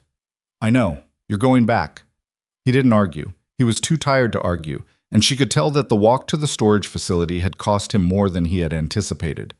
He let her and one of the agents get him upright, which was undignified and painful for everyone involved, and he said one thing before they moved him toward the vehicle. "Breck's operational coordinator, Carver. He's not a contractor. He's active military, still serving, running the network's logistics through a Pentagon communications channel that nobody's looked at because it's categorized as administrative. Mara stopped. You have that in the files. In the red folder, last 3 pages. He met her eyes. That's the part that makes this federal, not just criminal. That's the part that goes all the way up. She looked at Rains. Rains looked at the red folder in his hands. He opened it, turned to the last 3 pages, read them in 30 seconds, which was enough because a man who had been doing this for 30 years could read a communications log and understand its implications faster than most people could read a menu. His expression didn't change. That was the tell. When Rains's face went completely neutral, it meant the information was significant enough that showing a reaction would be a security risk. Let's move, he said. They moved Doyle back to Mercy Crest, not the ICU, a different floor, a room registered under a different name, in a system that Solano's team had quietly partitioned from the hospital's main network. Dr. Aldridge met them at the service entrance with the expression of a physician who had, in the last 8 hours, completely revised her understanding of what her hospital contained. She looked at Doyle. She looked at his dressings. She said, with admirable restraint, I'm going to need to understand what you did to my surgical repair. Preserved it, Doyle said. That's a generous interpretation. She looked at Mara. I need 20 minutes with him. You have 10, Mara said. Then I need him stable and documented. His testimony needs to be on record tonight. Aldridge looked at her for a moment. Something had shifted in how the woman was looking at her, not over the course of this exchange, but over the course of the day. A gradual recalibration that Mara had been peripherally tracking without making it a priority. Aldridge was not a woman who adjusted slowly. She had seen enough in the ICU that morning to have rearranged her fundamental understanding of who Mara Voss was, and that rearrangement was now visible in the quality of her attention.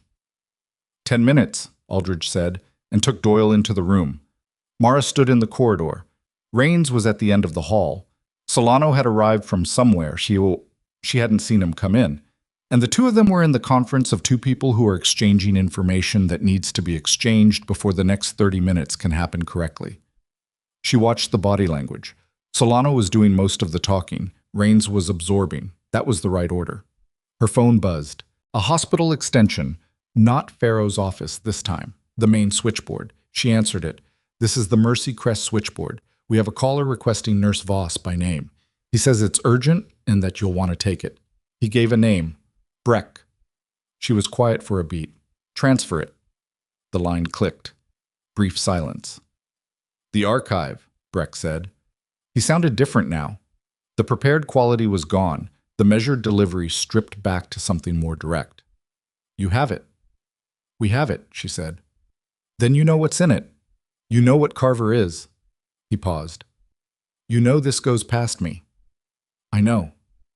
Then you understand what happens next. People start pulling threads, and those threads go into parts of federal infrastructure that nobody in that building has clearance to touch. People start making arrests, and the arrests expose classified operational channels that will... I'm going to stop you there, she said, because this argument has a shape I recognize. You're going to tell me that the exposure will cause more damage than the crime, and that the right thing, the operational thing, the thing a person who understands how these systems work would do, is to contain it. Let you contain it. She paused. I've heard this argument before, not from you, from people who learned it from people like you. Silence. It didn't work then either, she said. You're very certain, he said. For a woman who spent 6 weeks being treated like a liability by everyone in that building. I'm not certain, she said. I'm just done being managed by people who confuse authority with correctness. She kept her voice level. Where are you? He didn't answer that. You called me, she said. Not Rains, not Solano, me. She ended the call and walked to where Rains and Solano were standing.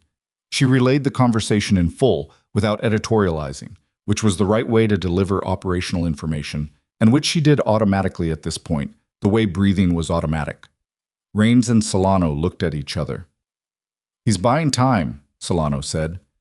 Maybe, Rains said. He looked at Mara. What do you think? It was the first time in this building, in this entire 18 hours, that someone with authority in the room had asked her that question directly and waited for the answer. She noticed it, and she kept the noticing internal, and she answered the question instead. I think he's doing both, she said. I think he genuinely wants to surrender on terms that give him some control over the narrative. And I think he's also buying time because there's something he hasn't finished yet. She paused. The Carver connection. The active military channel. If Carver knows the archive has been recovered, he's going to move to protect himself. Breck knows that. He's calling us while he waits to see whether Carver surfaces. Solano's expression sharpened. He's using us to flush Carver. Yes, Mara said. A beat. 2.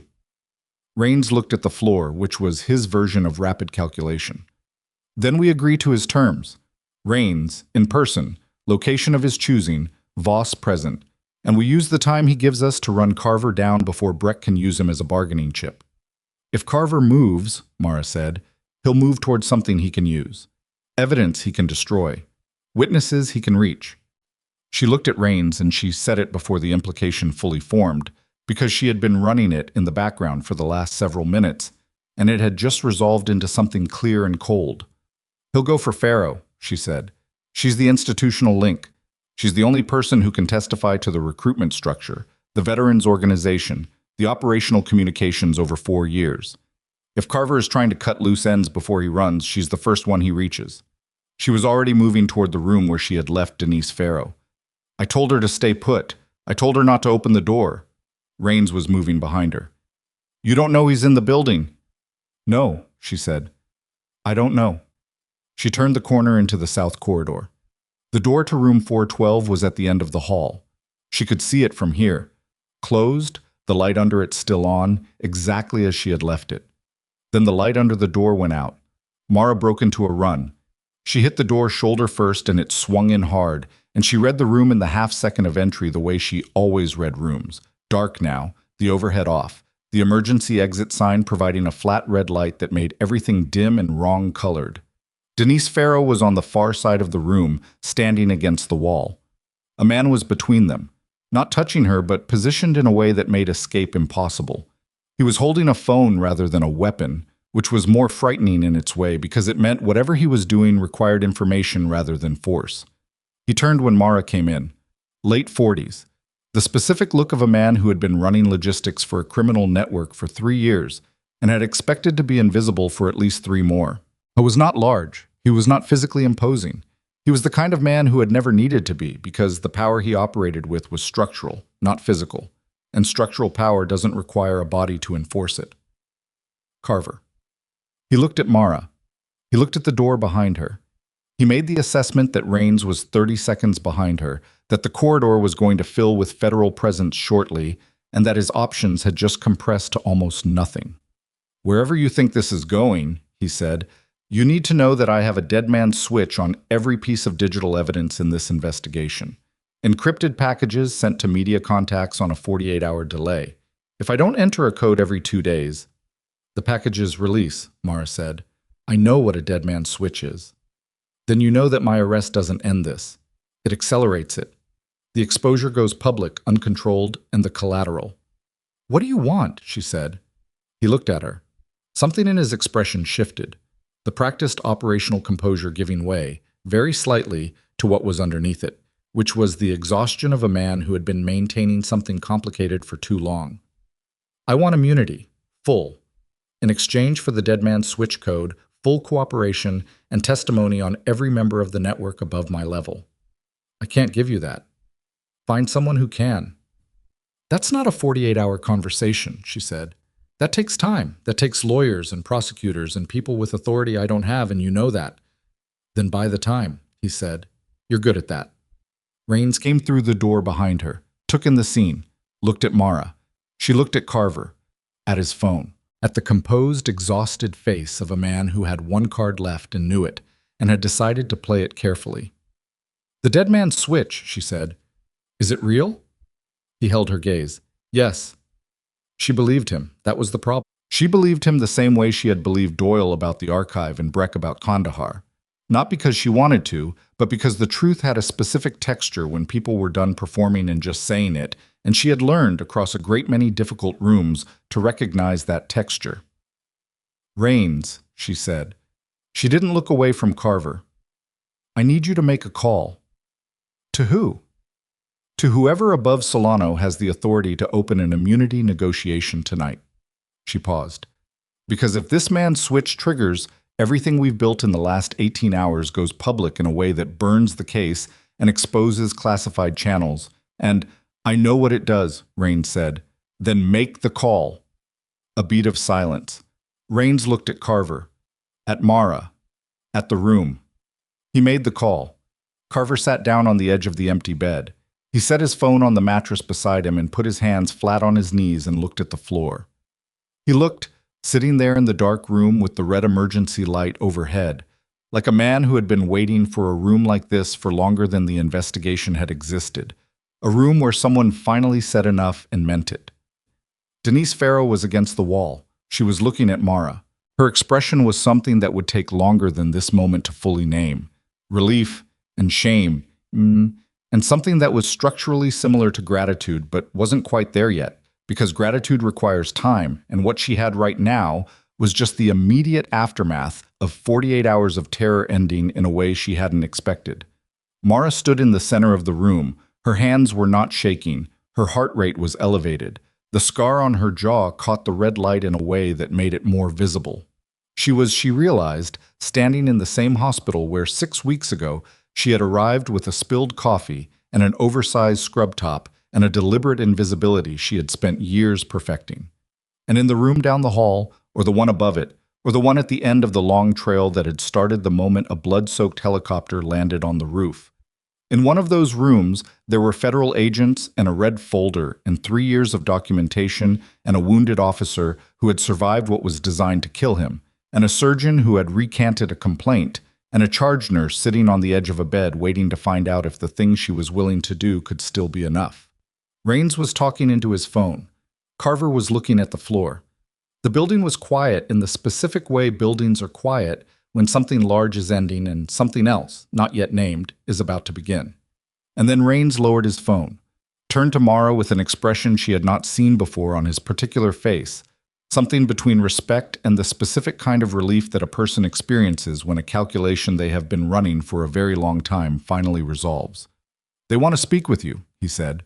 He held out the phone. Specifically you, not me. She looked at the phone. Who is it? She said. The Deputy Director of Naval Intelligence, Rains said. She's been monitoring this operation for 6 hours, and she says she knows your father. Mara took the phone. She did it the way she did most things, without ceremony, without telegraphing what she was feeling, which was a complicated layered thing that she didn't have time to examine and wouldn't have examined in front of this room regardless. She put the phone to her ear and said, "This is Voss." The voice on the other end was a woman's, measured, the kind of voice that had given hard news in formal settings enough times that the formality had become structural, not performed. Lieutenant Voss, Deputy Director Pauline Okafor, Naval Intelligence. I've been following your evening. Ma'am, Mara said, Commander Rains tells me you've been doing this on a travel nursing assignment. I was assigned to the floor. And before that, 6 weeks of being managed by a network asset while a federal operation ran in the building you were working in. A pause. Nobody flagged you as a resource. I wasn't a resource. I was a float nurse. You were the reason Marcus Doyle is alive tonight.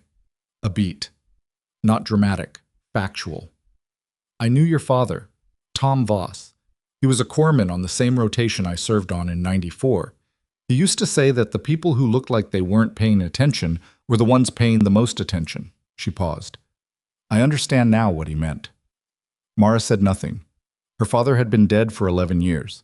He had died the way a lot of corpsmen died. Not in a field, but slowly.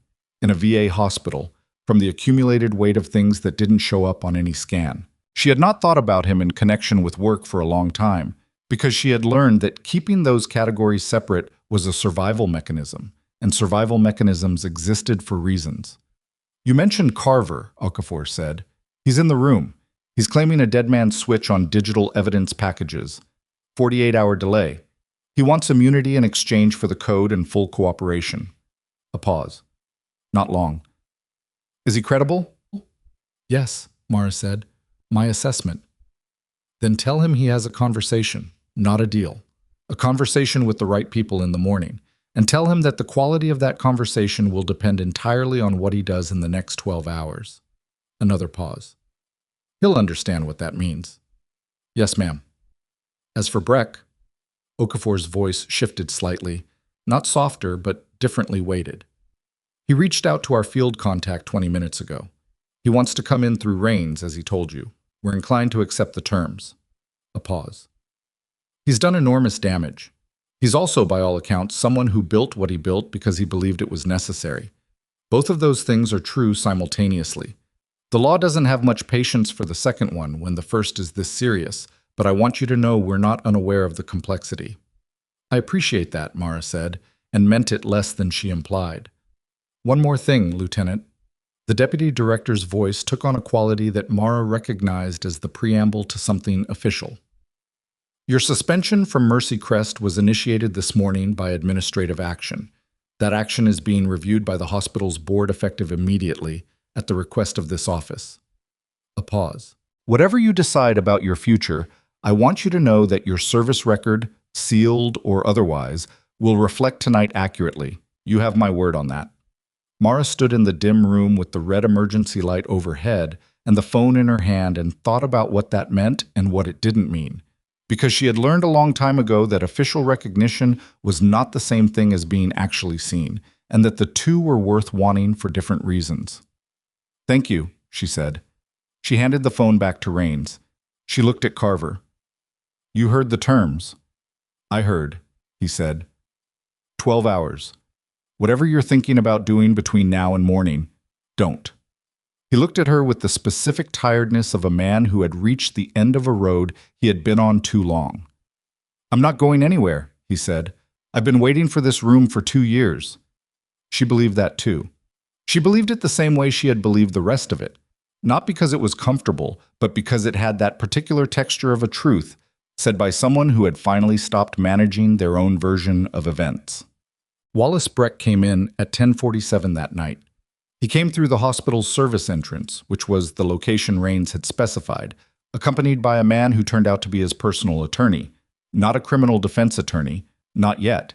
A contracts lawyer who looked profoundly outside his depth and was managing it with a kind of rigid professional composure that Mara almost respected. Breck himself was in civilian clothes. No hat, no affectation of the military bearing he had carried in every photograph she had seen. He looked like a man in his 60s who had driven a long distance and had done the math on what was waiting at the destination. He looked, when he came through the door, and saw Rains, like someone who had been carrying a weight for so long that the weight had become indistinguishable from the person carrying it, and who was finally, at enormous cost, setting it down. He looked at Mara. She had positioned herself to the right of Rains, not behind him, not hidden, present. She had done it deliberately, without being asked, because she understood that this moment had a geometry and that her place in it mattered. Breck met her eyes for 3 seconds. In those 3 seconds, she read something she had not expected. Not contrition, because he was too old and too certain for contrition, but recognition. The specific recognition of one person acknowledging another person across a space where they had been adversaries and are now something more complicated. You're better than I expected, he said. You planned for what you knew, she said. You didn't know me. He nodded once. Then he turned to Rains and said, Let's get this done. It took 4 hours. Mara was not in the room for most of it. She didn't have clearance for the specifics of what Breck was offering, and honestly, by 2 in the morning she had been awake for 44 hours, and her body was beginning to present its invoice in a way that was difficult to argue with. She sat in the corridor outside the conference room on a bench that was designed for waiting families, and not for anything comfortable, and she drank terrible coffee from a machine down the hall, and she thought about nothing in particular, which was a skill she had developed specifically for the hours after operations concluded and before sleep became possible. Petra Holt found her there at midnight. The young nurse sat down beside her without asking, which Mara continued to respect. They didn't speak for almost a minute. The whole floor is talking, Petra said. I know. Not badly. I mean, she stopped, reorganized. People are doing that thing where they reconstruct everything they remember about you and try to fit the new information into it. How's that going? Petra almost laughed. Badly. You were very good at being invisible. I had practice, Mara said. Another pause. Hargrove asked about you, Petra said. Earlier. He wasn't rude about it. He wanted to know if you were okay. Mara looked at her coffee cup. What did you tell him? That you seemed like the kind of person who's always okay. Petra paused. Is that accurate? No, Mara said. But it's a reasonable operational answer. Petra was quiet for a moment. Why did you come here? To Mercy Crest, I mean. Before any of this. You had a military background. You clearly have skills. Why travel nursing? Why this?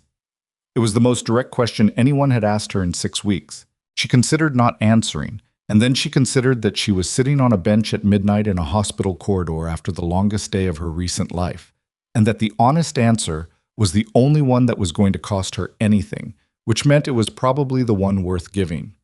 Because I needed somewhere that required the skills without requiring the explanation, she said.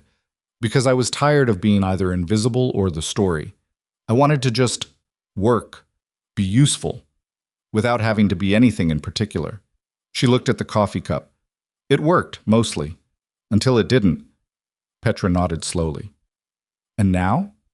Mara didn't answer that.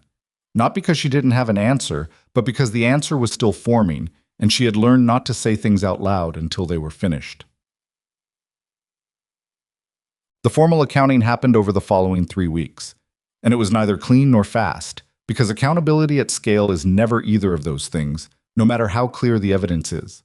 Wallace Breck was charged on 7 federal counts, including conspiracy to commit murder of a federal witness, procurement fraud, and misuse of classified communications infrastructure.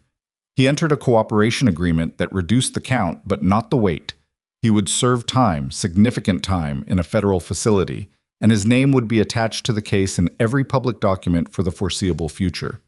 His attorney made 2 statements to the press and then stopped making statements, which was the right call. Carver's dead man switch turned out to be real.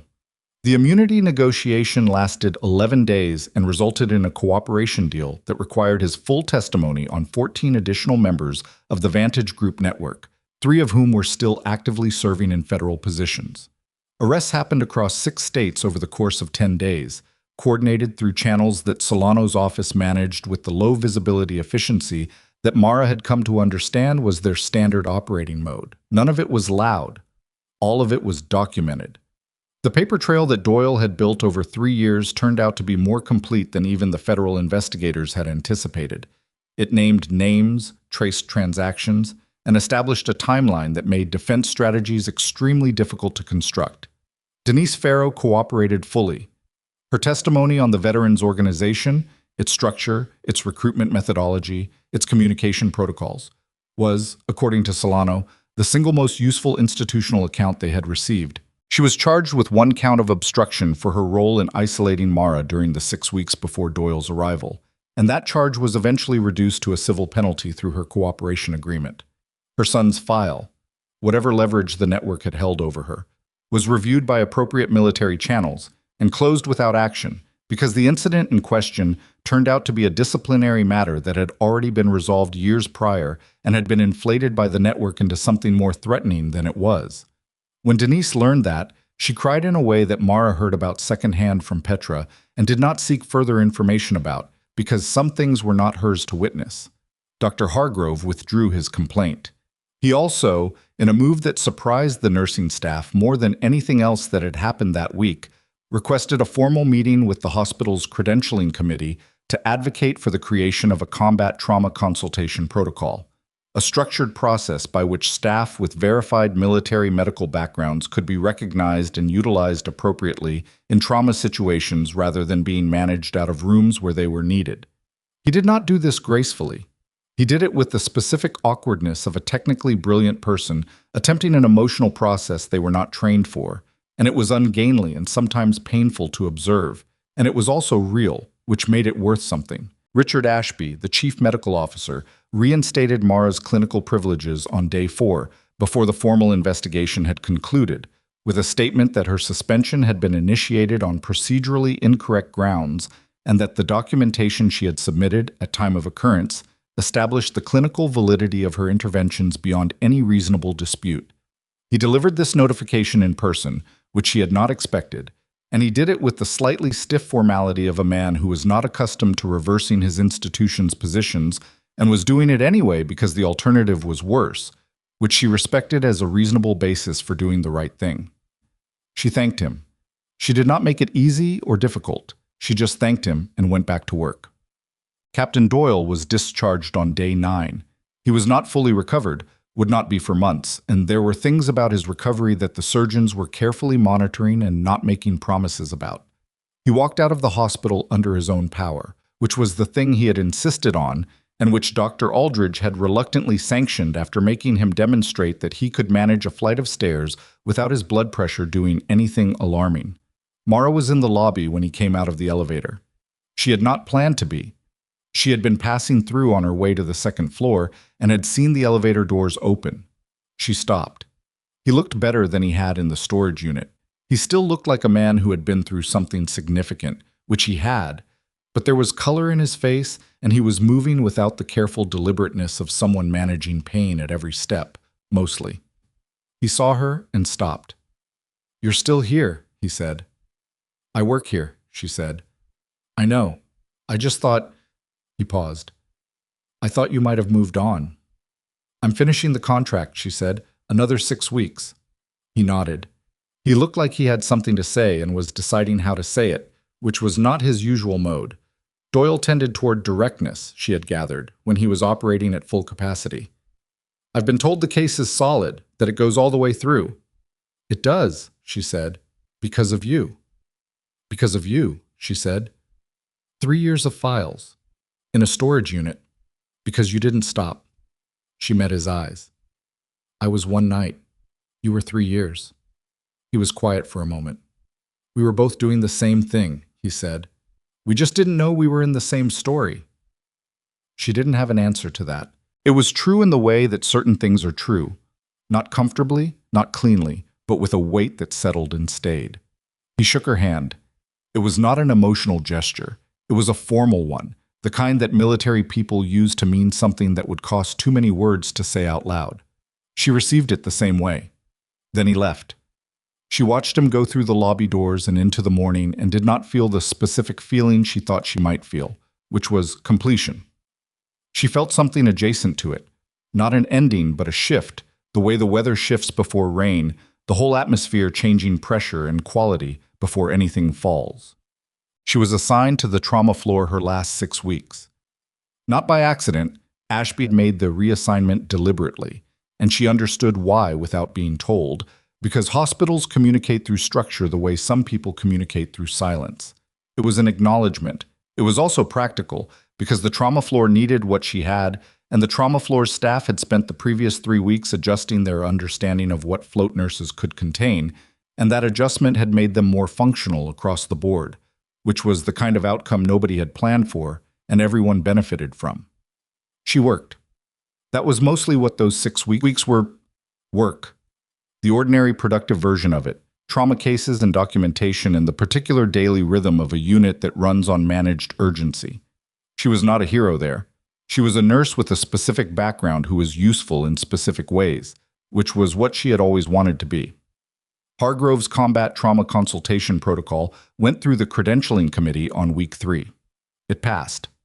Hargrove himself presented it, with Mara's clinical documentation from the night of Doyle's arrival as the central case study, and she was told by Petra, who attended the committee meeting because she was constitutionally unable not to know what was happening in any room she could gain access to, that he was precise and clear and did not at any point make the presentation about himself.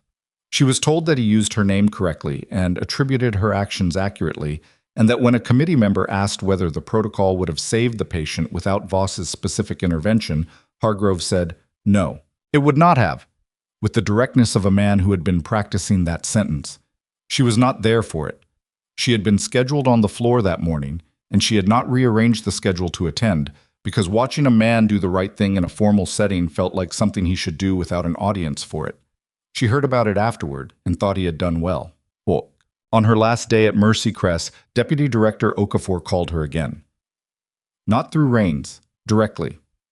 Mara was in the break room eating a sandwich she had not had time to eat at lunch, reading something on her phone that was not work-related. in the deliberate way she sometimes allowed herself to do things that were not work-related. "I have a question," Okafor said, "and I want an honest answer, not a polite one." "Go ahead," Mara said. "Are you done moving?" She set the sandwich down. "I don't know yet." "That's honest." A pause. "I'm going to tell you something, and you don't have to respond to it tonight or at all. There's a program that Naval Intelligence is building, civilian-military interface training, teaching civilian trauma staff to recognize injury profiles, response patterns, escalation indicators that standard civilian medicine doesn't see. The idea is to put people with your background in a training role permanently at civilian institutions that have federal trauma partnerships." A pause. "It's not the field.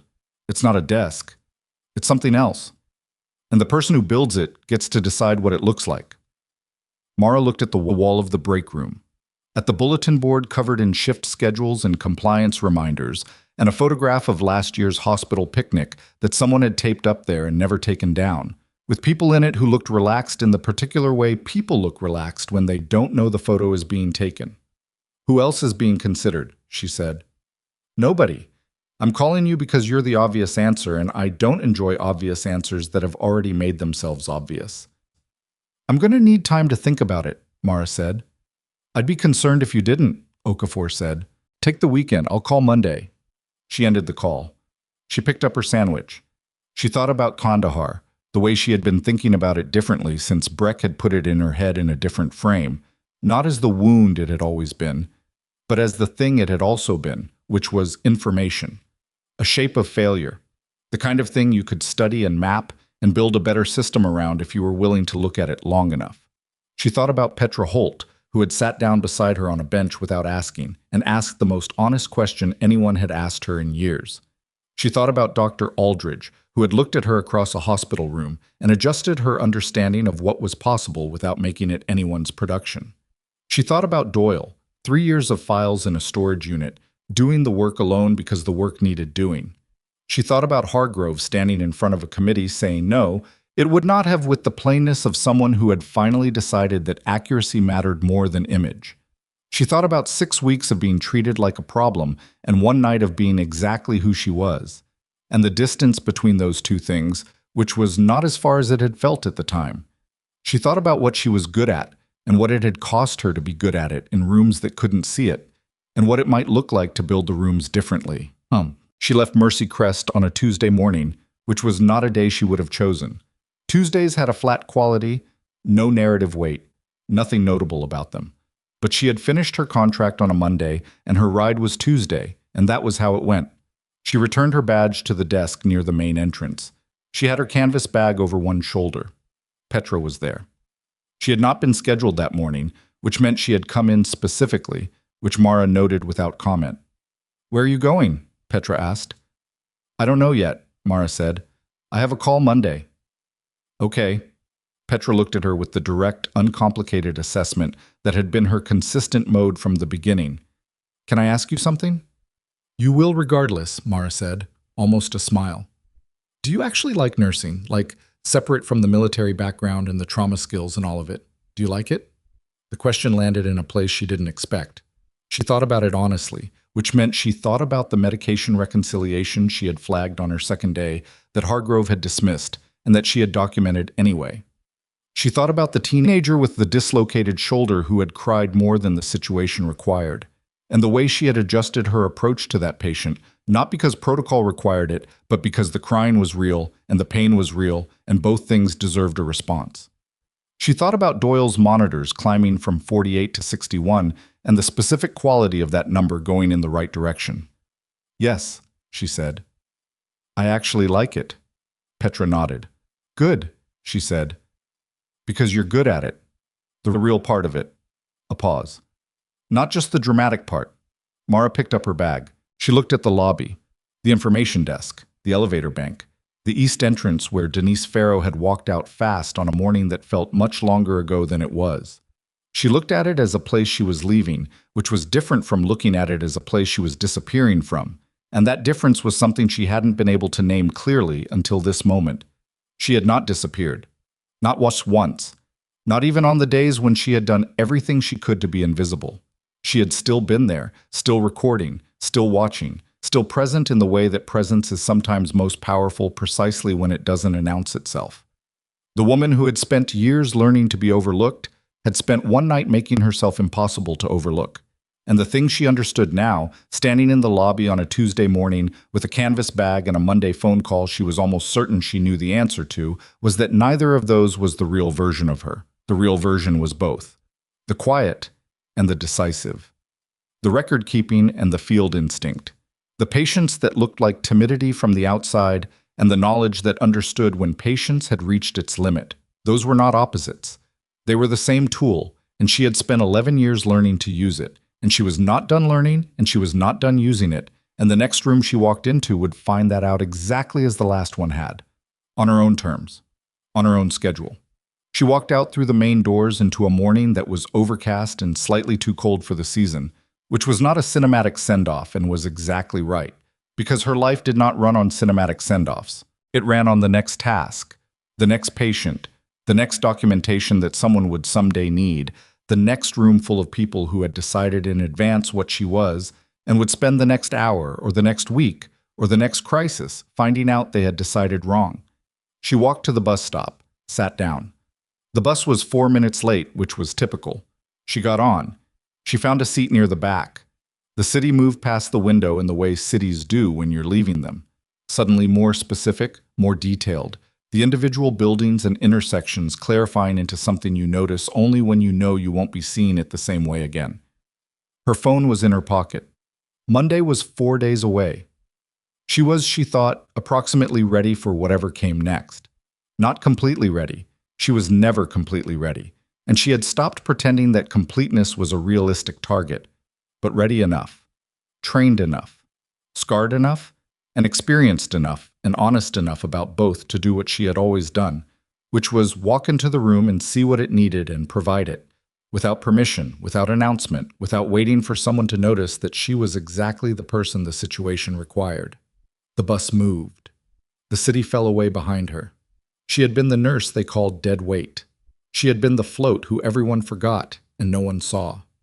She had been the woman in the oversized scrubs who stood in the corner and didn't speak until the moment that speaking was the only thing that mattered. None of those descriptions were wrong, and none of them were the whole truth. And the whole truth was this, that the people who learn to be invisible do so because they understand something that the loudest people in the room never quite grasp.